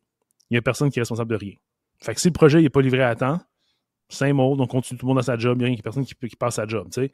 Puis quand on perd sa job au Québec, on se fait déplacer de ministère. Fait qu'on s'entend-tu que c'est pas un gros risque, là? C'est pas une vraie perte de job, là. Fait qu'il y a personne qui sent que son coup est sur la ligne puis qui doit vraiment s'assurer de livrer de la qualité. First of all. Puis deuxièmement, tu sais, l'autre aspect que c'est important, c'est que les règles d'affaires sont existantes parce qu'on a un système déjà en place, mais il n'y a pas la flexibilité de dire, écoute, on va réévaluer les règles d'affaires puis on va dire, on pourrait peut-être faire ça mieux maintenant. Pourquoi on a, par exemple, je sais pas, on va dire une affaire inventée, là, il y a 5 niveaux d'admin différents dans le système. Parce que là, c'est des règles d'affaires différentes, chacun des admins ont des accès différents, mais faut-tu tout le monde ait accès à ça ou on pourrait s'arranger avec juste 3 niveaux, par exemple, tu sais? Puis on vient d'enlever comme 25-30% de la complexité au niveau des règles d'accès. Donc, tu sais, c'est des choses comme ça qu'on veut pas faire parce qu'en bout de ligne, ça se pourrait qu'il y ait une Monique qui ait plus rien à faire, tu comprends? Puis là, il y a la sécurité d'emploi, il ne faudrait pas que ces personnes-là perdent leurs tâches parce que au niveau des syndicats, ton poste et tes définitions de tâches sont spécifiques. Fait que si tu peux plus les faire, mais qu'est-ce que tu vas faire? On va-tu envoyer monnaie dans un autre département? Ben non, on va faire un grief. Donc, il y a ça peut-être une marchera pas. solution qu'on pourrait prendre qui nous permettrait de mettre 1000 personnes dehors. Ça, je suis persuadé. Parce que écoute, l'informatique, c'est ça, sa job. C'est de rendre les processus plus faciles et plus rapides. Tu sais, et là, on rentre dans une nouvelle porte aujourd'hui, plus intelligent. Donc, tu sais, on le permet à la machine de penser un peu plus puis de trouver des solutions ou des conclusions plus rapidement pour nous. Fait que veux pas, ça s'optimise. Mais il faut que l'être humain en arrière s'optimise. Ça se peut que tu n'aies pas besoin d'avoir autant de personnes pour renouveler une plaque. Ben, c'est correct. Puis ces gens-là, on va leur faire d'autres choses. Tu sais, si ça ne marche pas dans ce ministère-là, on le change de ministère, tu sais. Mais c'est juste qu'il y a du monde qui sont boqués puis qui veulent rien savoir, tu sais. Je me rappelle, dans le temps, c'était Schwarzenegger en Californie qui avait dit on va faire une transition entre les gens qui font des métiers au niveau du pétrole puis on va les amener vers les panneaux solaires et tout puis on va leur payer la formation. Oui. Ben, même si on pense que c'est peut-être pas une bonne idée, les miroirs magiques, mais il y avait une idée. Ben, ils ont même dit ça. La gang à Biden a dit ça quand ils ont arrêté le projet Keystone XL. Ben voilà. Puis ça, je trouve que c'est une façon très raisonnable de dire, écoute, on a des gens, il faut qu'ils travaillent, ils ont une expertise qui se perd graduellement. Ben, avant que ce soit trop tard, sortons les opportunités puis regardons ce qu'on peut faire. Mais je sais pas, le modèle québécois avec genre, OK, mais moi, j'ai ma division avec mes 50 fonctionnaires, puis c'est un bon point que t'amènes là. C'est un très bon point que tu amènes là. Parce qu'on a l'impression, puis on le voit avec l'histoire du Doge aux États-Unis, parce que là, la gauche crie au scandale, il y a des politiciens, parce que là, on aurait demandé, pour savoir si les employés existaient, si ces employés-là étaient vraiment du monde ou c'était pas des employés inventés, payés, puis qui vivent quelque part dans le monde, qui reçoivent un chèque à chaque semaine. On s'est dit, on va leur demander de nous envoyer un email, ça va prendre 2 minutes à faire. Puis dites-nous ce que vous avez fait dans la dernière semaine, that's it. Ça va vous prouver que vous existez puis que votre job, vous faites une job de quelconque. Et là, ça crie au scandale, là, c'est épouvantable. Puis on dirait qu'une job gouvernementale, c'est plus important que n'importe quel autre job. Tous les autres jobs, pas grave. Les gens, ils vont s'organiser, ils vont trouver telle affaire. Ça, c'est pas bien grave. Mais quand c'est une job de l'État, il semblerait que ça, là, tu ne peux pas couper ça jamais. C'est impossible. Pire que ça, tu peux même pas exiger que le monde travaille. On est rendu là. Regarde, rappelle-toi quand ils ont arrêté le pétrole. Tu sais, la rouquine là, qui est à MSNBC maintenant, là, qui était la porte-parole avant celle qui avait l'air un peu d'un clown avec ses cheveux frisés. Là. Il y avait une rouquine qui était là, Pensinski. Ouais, c'est ça. Elle s'était fait demander, mais les gens qui travaillent dans le pétrole, là, ils vont perdre leur job. Bon, pas grave. Quand c'est des employés de l'État, c'est épouvantable. Mais ça n'a aucun sens. Ils ont des familles. On ne peut pas couper du monde demain. Mais eux autres, quand tu coupes du monde, le pétrole, écoutez bien. Thank you, Jen. I do have a question on COVID, but first on energy. When is it that the Biden administration is going to let the thousands of fossil fuel industry workers, whether it's pipeline workers or construction workers, who are either out of work or will soon be out of work because of a Biden EO, when it is and where it is that they can go for their green job? And that is something the administration has promised. There is now a gap. So I'm just curious when that happens, when those people can count on that.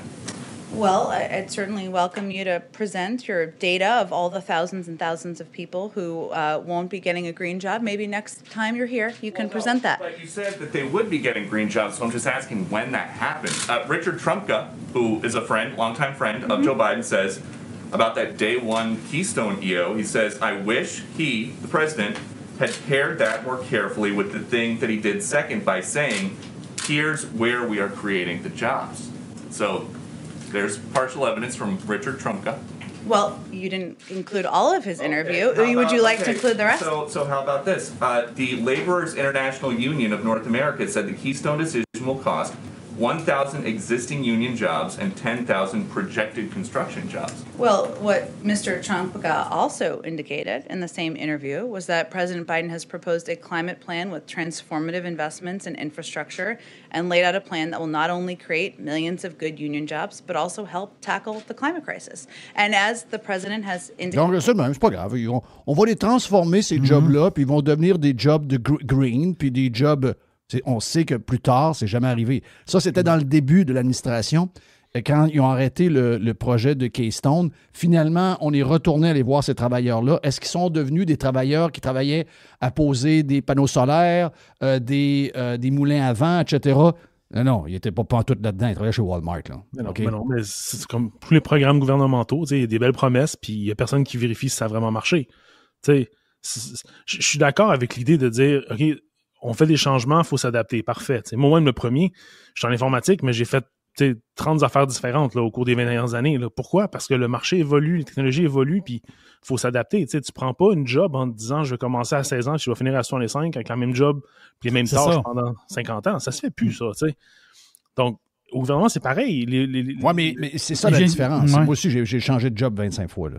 C'est okay. On dirait qu'une job au gouvernement, c'est pour l'éternité, puis il n'y a jamais moyen de couper cette job-là. Ce poste-là ne peut jamais être coupé. Les autres, c'est pas grave.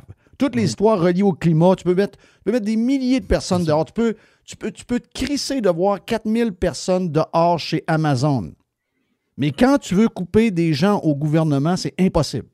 Quand c'est bon pour Pitou, c'est bon pour Minou. Fait que moi, je pense pareil. Si tu veux couper sur Dodge, si tu veux faire du ménage, parfait.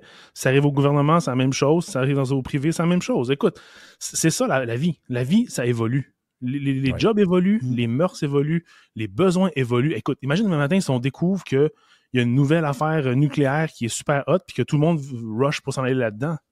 Mais tu vas te dire non, moi je continue avec mes histoires de barrage d'eau qu'il faut s'entendre avec les Premières Nations dans le nord du Québec, puis ça prend 25 ans à avoir un petit peu de barrage. Ben oui, c'est sûr. Non, mais ça fait pas de sens. Demain matin, tu peux acheter sur Amazon un petit thermopompe nucléaire pour faire ton électricité de maison. Ça va être utilisé partout dans le monde, mais ça ne serait jamais vendu au Québec. Là. Non, c'est ça. Ça, c'est sûr et certain. Non? C'est sûr. Sauf s'il est bleu. Mais juste une petite question vite là, par rapport à pour finir l'histoire de la SAAQ. Là. Mm-hmm. Est-ce que, à quelque part dans la patente, là, il y a l'histoire du français aussi? Exemple, des solutions qui existent, des logiciels, qui sont... Ça, c'est Est-ce que, autrement dit...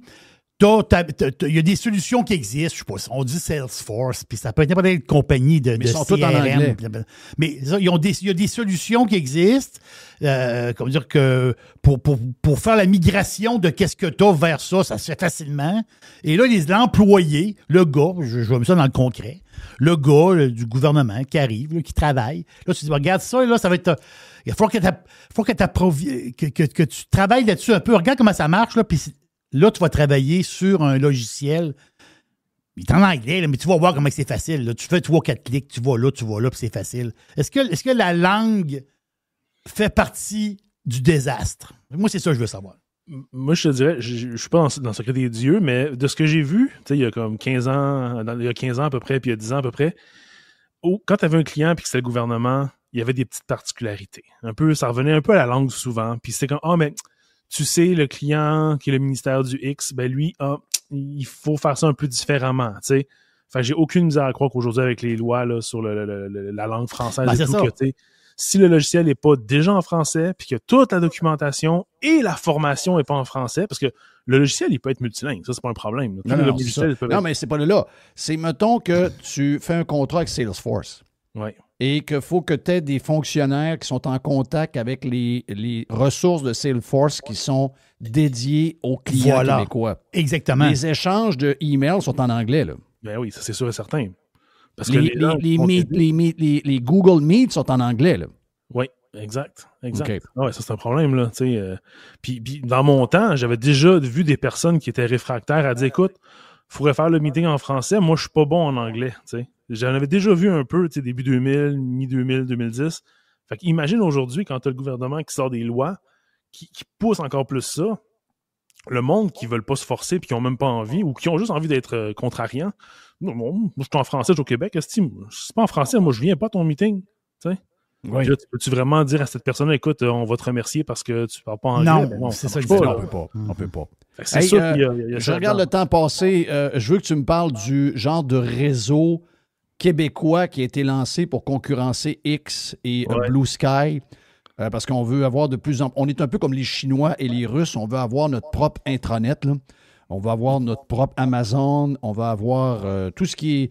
On va avoir notre propre Netflix, même au niveau du divertissement, dans des applications de divertissement, on veut avoir nos propres affaires. On aimerait peut-être, on rêve sans doute d'un genre de TikTok, un cuc québécois, là, un cube, genre de patente québécois. Donc là, tu as essayé le X québécois. Est-ce que c'est comme ça? C'est comme un genre de X? C'est plus simple que ça. Pour moi, c'est vraiment comme une tempête dans un verre d'eau parce que, écoute, on se rappelle, il y avait... Comment ça s'appelle? C'est quoi le nom? Culub. Culub! C'est Culub, là. On dirait qu'on est dans un sex shop. Le cul lubrifié. Oui. Mais ça fait bien le Québec parce qu'on en a besoin. On se fait tellement C'est ça. C'est Christophe. Mais c'est tellement n'importe quoi parce que, tu sais, c'est pas compliqué. C'est un mastodonte. C'est un serveur mastodonte. Toi, moi, Jerry, un peu comme on peut se faire un serveur Minecraft pour que nos enfants jouent ensemble et qu'il n'y ait pas d'étrangers dessus, ben, tu peux te créer un serveur mastodonte. Ça te prend un hébergement à 10 à 15$ par mois. Tu installes le logiciel mastodonte, puis là, tu as une capacité pour, mettons, 500 membres environ, là, sans que le serveur ralentisse. Mais il a juste fait ça, le gars. C'est un gars en marketing. Il a créé une instance, puis à cause d'être en marketing, ben, il y a peut-être des petits contacts. Il a peut-être réussi à faire trender ça, tu sais. Puis quand il y a de Google Minetti qui est embarqué là-dedans, ben, automatiquement, ça a fait les vagues. Mais c'est juste un serveur mastodonte. N'importe qui peut s'en partir un. Tu sais, tu peux partir radiopirate.social, puis ça serait ton propre serveur mastodonte. Puis les Mastodon, c'est hébergé où, ça? Ça vient de où, ça? Mastodon, c'est un système de communication qui est fédéré. Ça veut dire que chacun des serveurs est indépendant, mais ils se parlent tous. OK. Fait que toi, tu peux gérer ta communauté, tu peux avoir des trucs qui sont personnalisables. Mais ça part de où, ce Mastodon? C'est une réponse, écoute, ça vient dans le temps que, bon, on retourne en arrière, les courriels, c'est très décentralisé, tout le monde a son serveur de courriel, mais tous les courriels se parlent quand même. On peut envoyer des courriels à Jerry, même si Jerry est sur Gmail, puis moi je suis sur Yahoo, par exemple. Donc, quelqu'un a décidé de faire un réseau social avec la même technologie, si on veut, genre mi-2005, 2006, 2007, dans ce coin-là. Puis ça a fini par être Mastodon, finalement. Mais l'origine de ça, es-tu capable de le trouver? C'est-tu à trop open source pour avoir une origine de ça? C'est open source, puis tu sais, il y a une historique initiale. Je sais pas quand ça a commencé, là. C'est juste que quand il y a eu l'histoire... T'as posé la question, c'est américain, cette affaire-là? Non, c'est... non, je pense que c'est européen. Oui, c'est ça. L'affaire, c'est que je crois que c'est un Allemand qui a parti ça. Ouf! Il y a très longtemps. OK, ouf. OK, on est correct. Mais c'est un Allemand d'origine russe. Ouais. Il s'appelle Eugène Rochko. Pas bon. C'est juste qu'au Québec... Il n'y a pas de la famille dans je sais pas, dans l'est de l'Ukraine. Il n'y aurait pas de la famille, ce gars-là, dans l'est de l'Ukraine. Ça pourrait nous faire passer à pilule un peu. Il est né à Moscou. Boy. Ouais. Mais si c'est sauvé, peut-être qu'il n'aimait pas le régime à Poutine. On va essayer de se trouver quelque chose. Là. Ouais, c'est ça. En gros, c'est juste. Non, il n'y a rien de québécois là-dedans. Il n'y a rien de québécois là-dedans, à part la couleur puis le logo. Là, on s'entend? C'est comme. Tout le monde peut se partir ça. Puis là, moi, ce qui me fait rire, c'est que je me dis, le gars qui a parti ça, ben, il trouvait ça le fun au début, c'était cute, ça a pogné. Mais pour lui, c'est des coûts récurrents. Là. On s'entend que à mesure que le monde embarque, je ne sais pas si on rendu à combien d'abonnés, là, ils sont rendus à 10 000. Peut-être qu'il a fallu qu'ils prennent un serveur à 50$ par mois, 100$ par mois. Ça va continuer à monter, ces coûts. Puis lui, il peut faire de l'argent comment avec ça? Mais il peut pas. Parce que c'est open source, il n'y a pas de pub, il n'y a rien. Donc, donc, ça ira nulle part, ça faire-là. Ben, ça, c'est sûr et certain. Mais t'as peu. S'il n'est pas pire, il va aller voir le gouvernement pour avoir une subvention. Oui, ça, il pourrait. Je suis sûr qu'il pourrait. Je suis sûr. Écoute, il s'agit qu'ils se partent, qu'ils s'incorporent une affaire, puis il y aurait moyen d'avoir des milliers de dollars ici et là, puis ça, c'est certain. Moi, je trouve ça ridicule parce que c'est une cochonnerie. Là. On s'entend, là, c'est comme dire, hey, regarde, j'ai un Hot Wheel. Oh, mais c'est pas une voiture. Non, mais c'est un Hot Wheel. Oui, mais c'est pas une voiture. C'est comme, OK, d'accord. Puis le pire, c'est ce serveur-là, ce que je trouve toujours drôle, moi, c'est dans l'espèce d'esprit de respect de tout le monde. Si t'aimes pas quelqu'un, tu peux le bannir à la personne, évidemment, mais tu peux aussi bannir son serveur en entier. Fait que, mettons, toi, t'es Radio Pirate, tu pars un serveur Mastodon, puis qu'il y a du monde sur Mastodon. Donc, t'es pas en contrôle de ta business, ben. T'es en contrôle de ton petit écosystème ultra fermé, mais rien de plus. Fait que si les autres veulent te bannir, puis que le monde banne le serveur de Radio Pirate Social, ben, il n'y a personne qui va voir vos affaires. Donc, t'es-tu vraiment... Moi, je trouve ça pathétique, là, tu sais. Puis toujours des règles d'utilisation aussi, genre, faut pas dire des fausses informations, évidemment. Ben oui, mais là, c'est ça. Puis c'est qui l'arbitre de ça? Ben, c'est le gars qui est parti du serveur. Puis si le gars, il penche à gauche, mais qu'est-ce que tu penses qu'il va arriver? Ben, c'est ça. Enfin, c'est comme le pire de ce qu'il y a dans Twitter, mais tout concentré dans des petites HOA, finalement, si on veut, de réseaux sociaux. Ouais. Je vais donner un conseil aussi aux utilisateurs. Ne cherchez pas Culub dans Google Images.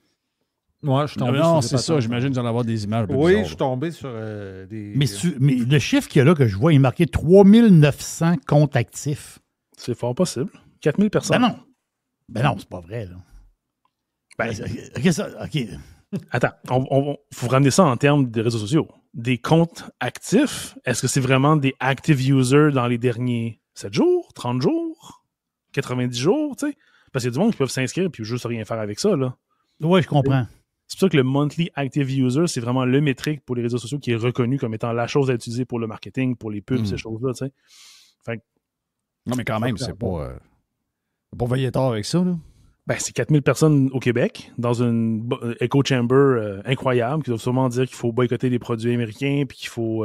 C'est même Blue Sky, je me demande c'est quoi que le monde font là. Tu t'en vas où, là? T'es moi, dans le domaine des médias. T'es dans le domaine des médias, tu t'en vas sur Blue Sky. T'sais. On vient de voir que les chiffres depuis que Musk est le boss de X, de Twitter, c'est passé de genre 65-35 à 47-48 républicains et démocrates. Donc, c'est une question de bonne nouvelle.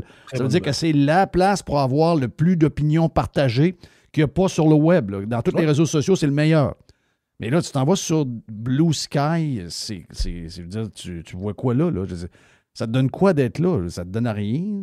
La seule raison pour laquelle ça a pogné, c'est qu'il y a une belle application puis que c'est intuitif puis ça ressemble beaucoup à Twitter. C'est juste pour ça que ça a pogné. Parce que Mastodon faisait déjà la même chose, mais l'application est plus boboche, le site web est vraiment un petit peu à chier, tu sais.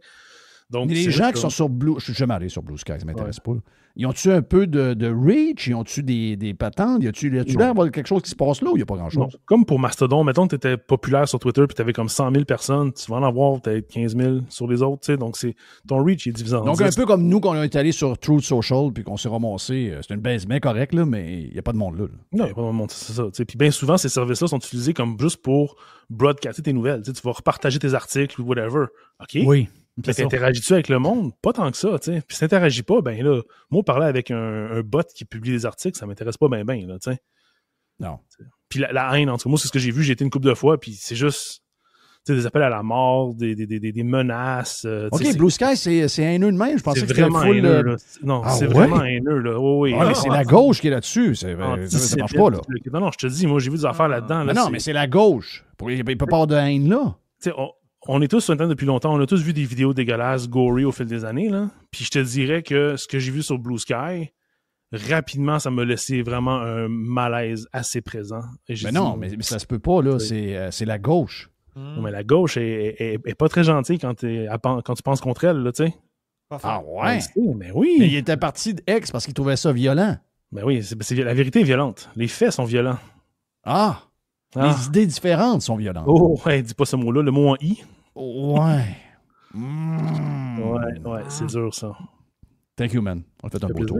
Oh, yes. Toujours le fun de t'avoir, Alex. Une fois de... Pas assez souvent. Hey, fais-nous une petite plug pour ta compagnie. Yes, ben j'ai continué à adapter un petit peu mes produits, legacygoods.co. Donc, j'ai maintenant mes bracelets pour Apple Watch sont rendus en 2 tailles, donc small et large, fait que pour les différents poignets. J'avais un client qui avait acheté un bracelet pour sa fille. Ben, c'est un petit peu grand, effectivement. Parce que moi, je l'ai fait comme un genre de moyen bracelet initialement, mais là, j'ai réalisé que non, je peux pas m'en sortir, il faut vraiment que j'aie les deux. Fait que quand tu passes commande maintenant, tu choisis small, medium ou medium large. Fait que c'est comme 2 tailles différentes. Fait que ça va bien. J'ai des beaux coloris et tout. J'ai pas de nouveaux produits encore pour l'instant, par contre. Très occupé avec le travail. Ben oui. En plus, mais déjà éventuellement, j'ai un chiffrier, là. Pas un chiffrier, mais j'ai une note dans un de mes logiciels. Puis je pense que j'ai comme 60 idées, là. Fait que si, mettons, un jour, je deviens millionnaire puis j'ai juste du temps, là, moi, vous en sortir des produits, ça va être juste fou, là. Moi, j'en ai des idées, moi. Ah, toi, je sais pas si tu veux t'entendre, moi, là. Ça finit toujours le même. Non, mais tu fais-tu des culubes en cuir? Des culubes en cuir. Non, t'en fais pas de ça. Des culubes en cuir. Donc, un culube, c'est comme un petit truc dans lequel tu mets ta petite bouteille de lube après ta ceinture. Oui, tu t'en vas partir, tu vas faire de la promo sur Blue Sky, tu vas peut-être te faire demander des masques de chiens en cuir. Ah, ça, c'est sûr, oui? c'est sûr. Oui, avec des laisses. Avec des laisses, oui, des laisses. Puis tout, des fouettes, des affaires de même. Ah non, c'est sûr. Peut-être il y a une bonne business de masques de chiens en cuir sur Blue Sky. Ouais, j'ai entendu ça. C'est un petit peu troublant. Donc, donne-nous ton adresse pour les gens qui veulent avoir des ceintures, des bracelets en cuir, plein d'affaires. legacygood.co. Thank you, Alex. Merci à vous. Radio Pirate. Making history again. Radio Pirate. Radio Pirate.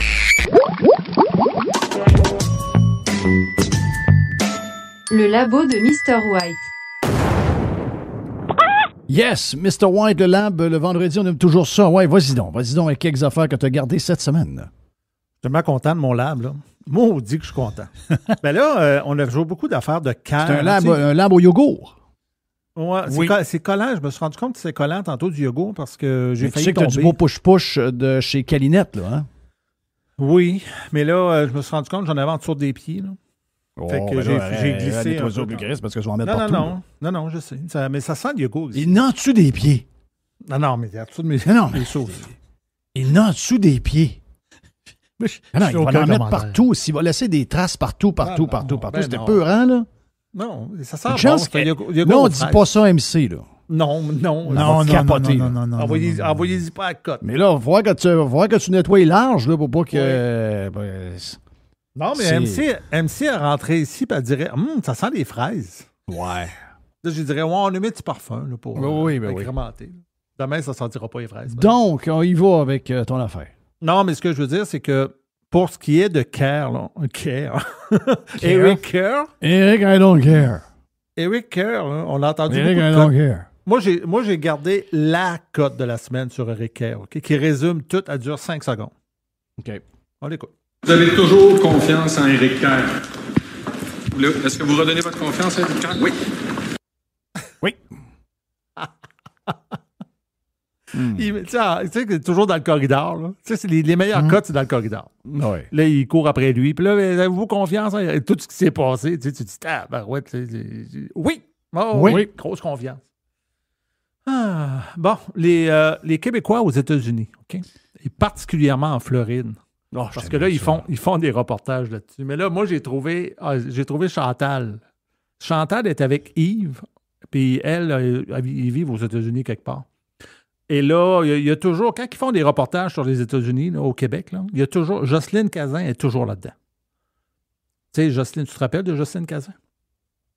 Oui, très bien. Elle est toujours dans ses reportages. Oui, parce qu'elle vit elle une grande vit partie là, de mais ça. là, elle commence à être tannée, là. Tu sais, je sais pas. Elle veut déménager, elle veut faire de quoi. Mais là, on va écouter Chantal. Parce que là, Chantal, elle, est bien tannée, là. Donc, double breaking news. C'est quoi qu'il faut pas me dire qui est arrivé dans le studio? J'ai dit rien. Elle dit I know you better. J'ai dit Gis a échappé son yogourt. En même temps que j'écrivais ça, elle a dit Gis a échappé quelque chose sur le tapis, point d'interrogation. Là, j'ai dit ouais, un peu. Donc, on est cuit. D'après moi, après l'avion, on pas me dit. Là. OK. Non, on va nettoyer. Là. Jerry va passer à la mode tantôt. C'est incroyable. Donc, on y va avec les Québécois en Floride. Ben, on va écouter et Chantal. Jocelyne Cazin. Non, Chantal. Chantal. Qui est Chantal? Ben, Chantal. La Québécoise. T'étais occupé tantôt? Hein? Ben oui, c'est parce que là, je gère la patente. Là. Ah, Il y a je une le situation sais, de conflit. Là. Tu nous as mis dans le trouble. Fait que là, Chantal, elle vit en Floride avec Yves. Et là, eux autres, ils sont allés les questionner. Je pense que c'est Radio-Canada. Là. Et là, elle explique comment elle est tannée. Là. Puis elle va expliquer pourquoi. Là. Je veux m'en aller. Mais la goutte de trop pour Chantal a été l'élection de Donald Trump, venu élargir le fossé entre elle et une Floride de plus en plus à droite. Avant, ici, on se parlait un peu, puis « How are you? » Puis « Comment ça va? » Puis aujourd'hui, c'est comme « J'aime mieux que tu sois plus là, tu sais. » On se fait dire qu'on est communiste. Si on mettrait une anxiété de 0 à 10, moi, peut-être je suis rendu à 2. Mais elle est rendue à 9,5. Elle est rendue en haut, le plafond, là. Voilà, j'ai une petite nouvelle pour toi, mon ami. Ta blonde est folle. Lui, il est plus capable. Lui, il est plus capable. Ta blonde est folle. Là. Ouais, elle se fait traiter de communiste. Mais il n'y a personne qui la traite de communiste. Il n'y a personne qui la traite de communiste. Voyons donc. D'après moi, c'est arrivé une fois. Il n'y a personne. Mais qui a fait ça? Voyons donc. C'est n'importe quoi. Je suis là, les amis. Alors, les gens ne s'occupent pas de nous autres. Ils n'en ont rien à foutre de nous autres. Arrêtez de penser que la Terre tourne alentour du Québec. Les gens en ont rien à crisser du Québec. C'est ça le plus triste, d'ailleurs. Tu sais, Et là, il y a Jocelyne. Moi, j'étais à 2, elle est à 9,5. Ça veut dire que j'étais cœur Ah oui, elle est à 9,5. Puis là, ils sont allés interroger Jocelyne Cazin, mais Jocelyne, pourtant, c'est une journaliste. C'était pas une journaliste d'enquête, hein? Oui, c'est une journaliste de TVA, ça. Elle ne sait pas comment que ça fonctionne, le système électoral américain. On l'écoute. Jocelyne, elle, ne veut pas vendre, pour l'instant du moins. Si je pouvais trouver un autre endroit que les États-Unis, au même prix, c'est certain que j'irais. Parce que d'encourager Donald Trump, ça ne me tente pas du tout. J'espère que dans 4 ans, moi, je serai encore ici, mais j'espère que lui, il ne sera plus là. OK. Donc là, j'ai juste une nouvelle pour elle. Elle encourage zéro Donald Trump. Là. Elle, je sais où elle est à Pembroke Pines. OK, je sais sur quel terrain elle est. Elle joue au golf à tous les jours. Je sais exactement elle est où. C'est OK. Elle a un condo. Elle paye des taxes. Elle paye des taxes à la ville. Il y a une partie des taxes qui vont au comté. Ensuite, elle paye des taxes à son association qui gère tout le parc où elle est. Et ensuite, elle paye des taxes de consommation quand elle va au restaurant puis quand elle va s'acheter du linge. Et ça va aussi au comté et à la ville. Elle ne paye pas d'impôts, là. Le fédéral n'a pas de taxes, il n'y a pas de TPS aux États-Unis, là. Elle ne paye absolument rien à Donald Trump, là. Zéro, là. Elle a bien beau être là 2 ans sans retourner au Québec, elle paye zéro à Donald Trump, ça ne fait pas de rapport d'impôt. Elle ne paie zéro, là. À moins qu'elle aille à l'hôtel de Donald Trump, à moins qu'elle joue au terrain de golf de Donald Trump. Non. Mais ça, c'est de la maladie, là. Puis Jocelyne, Donald Trump, il ne sera plus là dans 4 ans parce que c'est son deuxième mandat. Venez-en! Comment ça qu'elle ne sait pas ça? Il y a 2 mandats aux États-Unis, là. Ben oui. Oui, parce qu'elle dit s'il est encore là, c'est ça qu'elle dit? Ouais, mais dis ça, dis-moi. Non, mais c'est parce que dans leur tête, eux autres, ils vont forcer à rester président, tu comprends? OK, les autres sont dans ça. Non, ils sont complètement sautés de même. OK. On est-tu prêt pour un autre? Ben oui, on est prêt. Je suis pas sûr que tu es prêt pour celle-là, par exemple. C'est Jack Meat. Jack Meat. Moi, Jack Meat, là, il me fait pas peur parce qu'il a une turban à la tête. Il me fait peur quand il ouvre la bouche. C'est ça qui m'écœure le plus dans Jack Meat. Là, il était au Conseil des relations internationales. Ça se déroulait à Montréal. Et il était comme interviewé. Il s'assoit en avant là, avec une genre de journaliste partisane. Là. Et là, il posait des questions sur l'information, puis le contrôle de l'information, puis tout ça. Puis on écoute ce qu'il avait à dire là-dessus. Oui. C'est spectaculaire. Un élément important pour contrer cette désinformation, c'est le fait d'avoir de journalisme qui est forte et qui est indépendant. Et un élément de ça, c'est le Radio-Canada, les CBC. Contrairement à Pierre Poilievre qui veut couper Radio-Canada et CBC, je pense que plus que jamais, on a besoin d'une source d'information qui est crédible, qui suit des principes de journalisme, qui est intègre. On a aussi les outils, si on veut les utiliser. La commissaire a dit qu'on doit confronter la désinformation sur les réseaux sociaux. Donc, on a besoin des lois qui sont plus fortes pour faire face à cette désinformation parce que ça nuit, comme j'ai dit, ça nuit directement à la fondation de la confiance de nos institutions. Ça nuit à nos institutions et notre démocratie. Il a dit quoi? C'est quoi que ça veut dire, ce qu'il a dit? Qu'est-ce qu'il a dit par là? Ce que ça veut dire, c'est que lui, il veut un Radio-Canada plus fort et il veut contrôler l'information sur le net. En résumé, il aurait pu dire ça en 2 phrases. OK, donc c'est ça que ça veut dire, parce que je ne comprenais rien ce qu'il disait. Oh oui, c'est carrément ça. Jerry, c'est ça que tu as compris, toi? C'est exactement ça. Lui, Radio-Canada, là, l'information, c'est là que ça se passe. Oui, ça, c'est la vraie information. Puis sur le web, s'il y a de la désinformation... Là, il dit, il faut mettre des lois sur le web pour contrôler ce qui se dit là, parce que là, ça, c'est dangereux. Ben, moi, je vais dire de quoi à Jack Meat, là? Toi, t'es dangereux. Toi, t'es dangereux, Chris. T'es dangereux. Mais, t'es pas dangereux. Mais pourquoi il nous donne jamais des exemples de ça? Oh! Des exemples, parce que lui, possiblement... Tu sais, je veux dire, si on veut trouver des exemples de désinformation puis de choses qui étaient dangereuses, là, on a juste à ressortir tous les textes qui ont été faits sur la COVID pendant 3 ans de temps. Là. Ça a très mal vieilli, son affaire. Là. Si on veut parler de désinformation, puis si on veut parler de désinformation, on peut regarder toute la couverture de la politique américaine par les médias que lui trosse. Là. Puis moi, là, Radio-Canada, tu le sais, je l'écoute. Je l'écoute pour sortir des cotes. Puis je l'écoute parce qu'il y a toutes sortes de monde qui passe à Radio-Canada. C'est une radio parlée 24 heures sur 24. Là. Puis je peux te dire qu'il y en a beaucoup de désinformation à Radio-Canada parce que tabarouette qui s'en dit de la bullshit. Là. Ben oui. C'est pas surprenant après qu'il y ait des commentaires too much. Radio-Canada fait de la vraie information, puis les autres, c'est tout des dangereux, il faut les fermer. Ça, c'est crissement too much. Là. Et l'autre commentaire que tu vas me faire entendre, ça, c'est crissement too much aussi. Là. Puis en plus, c'est pas bright. Parce que je sais ce que tu vas me faire entendre. On va le faire entendre. Je sais ce que tu vas me faire entendre. Je l'ai entendu. J'en revenais même pas. We need to ban Donald Trump from attending the G7 summit. Donald Trump should not be welcome here.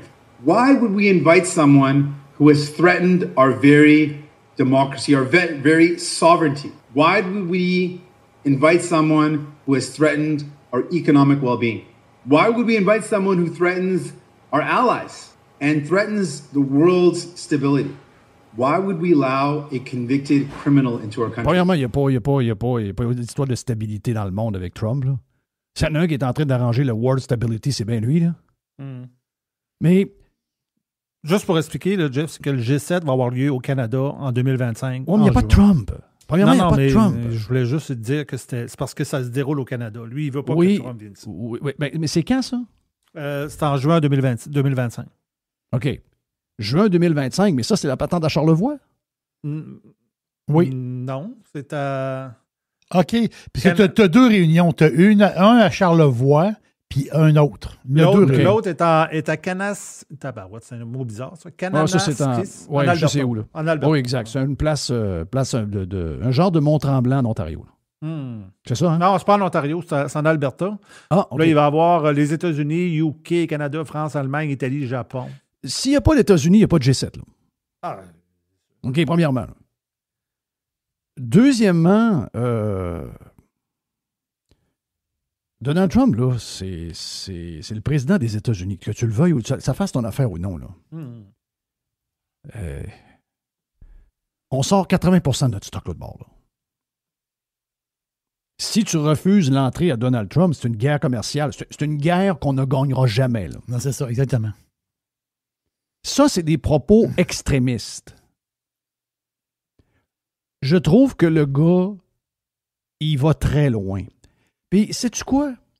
De ce qu'on vient de parler, le Canada est une place ouverte. On tolère qu'un chef d'un parti politique ait l'air de vivre à quelque part en Inde. Donc, on va toujours bien tolérer un partenaire commercial qui est élevé à 45 minutes de vol d'avion de Montréal. On va toujours bien tolérer ce gars-là pour une réunion de 2 jours. Tu sais, je veux dire, si tu fais ça, là, c'est une guerre de 100 ans que tu pars. Là. Oui. Ben ça, c'est irresponsable. Quand tu n'as pas de jugement pour t'adapter avec ce qui se passe, que tu manques de tu as un manque de jugement partout. Ça c'est un manque de jugement. Ça, c'est un grand manque de jugement. L'autre avec les bombes atomiques, lui avec... Hey, tu vois tout ça, toi? Alors, c'est incroyable. Tu vois tout ça, le Canada empêche Donald Trump de rentrer pour un sommet du G7? Ben voyons. Non, ça... Mes amis, il va nous démolir en morceaux économiquement. Il n'y a plus une vanne de 53 pieds qui traverse. Là. Tu peux même pas imaginer. By the way, les autres du G7, ils ne viendront pas. Là. S'ils savent que Trump n'est pas là, ils ne viendront pas. Non, Macron ne sera pas là. C'est ça, exact. Ben, juste dire, la réunion qu'il y a dans Charlevoix, c'est au mois de mars. C'est Mélanie Joly qui organise ça. Meljoy. C'est être avec les ministres des Affaires étrangères du G7. Okay. Donc, il y a 2 réunions du G7. Tu as les PM et les présidents et tu as la gang des Affaires étrangères en mars, dans 3 semaines. Là. Trump, en Alberta, il va se faire accueillir. Là, il va se faire accueillir avec des ovations. Là. Tu sais, déjà, là, puis les tarifs qu'il nous a mis là, hier, là, les tarifs qu'il a dit que le 3 ou 4 mars, là, ça commence. C'est ça. Donc, 3 ou 4 mars, ça commence. 10 % de plus en Chine, ça c'est rien, ça, là. Tu sais, nous, c'est des tarifs sur nous, mais c'est payé par les Américains. Mais je veux dire, demain matin, le gars, il décide que c'est pas des tarifs. Il n'y a rien qui rentre. Il n'y a plus. Il n'y a plus rien. Mais là, si vous broyez ces tarifs, vous allez broyer en joie le vert, là. On tombe pays pauvre de même. Là. En l'espace de 1 an et demi, on tombe. C'est fini. C'est un des les pays les plus pauvres de l'Amérique au complet. Là. C'est ça que ça va faire. Tu auras bien beau imprimer de l'argent, ton argent ne vaudra rien. Tu ne pourras pas faire venir à rien avec ça. Là. Ton argent va valoir zéro. Là. Ce gars-là est irresponsable. C'est ça que je veux dire. Le gars, il est irresponsable. On a des business. On a des REER, on a des patentes sur lesquelles on a investi toute notre vie avec une certaine discipline. Et ces gens-là, pour se faire une jambe, sont là à jouer au cowboy et ils peuvent nous enlever tout ce qu'on a. Là. Ben oui. On peut tout perdre. La majorité de nos avoirs sont en dollars canadiens. Là. C'est irresponsable. C'est irresponsable. Ça, c'est un manque de jugement terrible. Là. Ça, c'est un manque de jugement. Ça c'est épeurant. Là. Il nous en reste une ou deux, j'imagine? Ben là, la prochaine cote, ça va être pour Jerry. Ah oui? Parce que Jerry, cette semaine, quand on a entendu ça, parce que moi, quand tu sais, le matin, Jeff, quand j'arrive, on écoute Radio-Canada, moi et Jerry. C'est notre petit moment. On écoute Radio-Canada. Et là, cette semaine, Jerry, quand il a entendu ça, il a sursauté. On va l'écouter, puis c'est McSween. Oui. McSween qui parle que quand on meurt puis qu'on lègue nos affaires, on lègue de l'argent, on lègue nos avoirs, ben là, on pourrait faire ça sous forme de don. En tout cas, Jerry a sursauté quand il a entendu ça, puis on va l'écouter la cote. Exact. Sinon, cher Pierre-Yves, dernière semaine pour faire un don en 2025, pouvant compter pour l'année fiscale 2024. Oui, et c'est très important. J'allais voir dans les statistiques. La raison du crédit d'impôt, c'est 18 % chez les 15 ans et plus. Donc, c'est pas le crédit d'impôt qui amène les gens à donner. Par contre, ce qui est intéressant, c'est de voir certaines stratégies. Par exemple, en culture, il y a le premier grand don en culture qui est très, très payant. C'est-à-dire que si vous donnez 5 000 $, vous allez vous faire rembourser une très grande partie du don parce qu'il y a un 25 % supplémentaire de crédit. Alors, ceux qui veulent faire un premier don en culture de 5 000 $, dites-vous qu'au net, là, ça vous coûterait environ 1 300 1 400 $. Alors, c'est très intéressant de faire un premier don en culture, pas plusieurs, un seul en culture. Et pour ceux qui veulent avoir l'air très, très généreux, vous pouvez prendre une assurance vie et donner un organisme comme bénéficiaire. Et donc, par exemple, vous payez toute votre vie. Ça se fait tout à fait. Par legs testamentaire, vous dites, regardez, moi, l'assurance vie, je veux pas que ça aille à mes enfants, à mes petits-enfants ou mes neveux. Non, je veux que ça aille à tel organisme de charité. Ça peut être même le gouvernement. Ouais, c'est pas une vraie place, ça, ici, là. C'est pas ce qui se passe, là. Jeff, je sais pas ce qui se passe.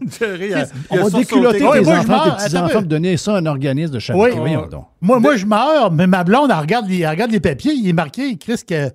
Tu donnes ça à Centraide, puis le bras de Centraide se promène en Tesla de 200 000. Oui.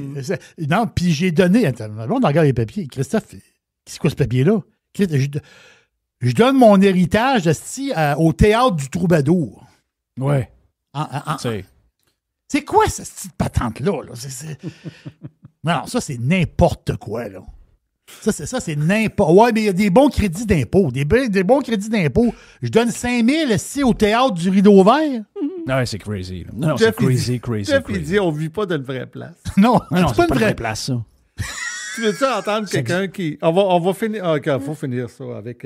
On va finir avec Normand Lester. Parce que, écoute, c'était spectaculaire ce qu'il a dit. Puis on l'écoute, puis il parle de Trump, puis Trump, un agent russe. Écoute, ça finissait plus. Il parle beaucoup de Trump, lui. Oh, ouais. Trump a étiré sa carrière d'au moins 8-9 ans. Là. On s'entend qu'il n'est plus là si Trump n'est pas là. Donc là, il va. Normand Lester. Normand. Non. Ben oui, c'est ça. La Carlos dit, Chris, j'arrive, puis tu me...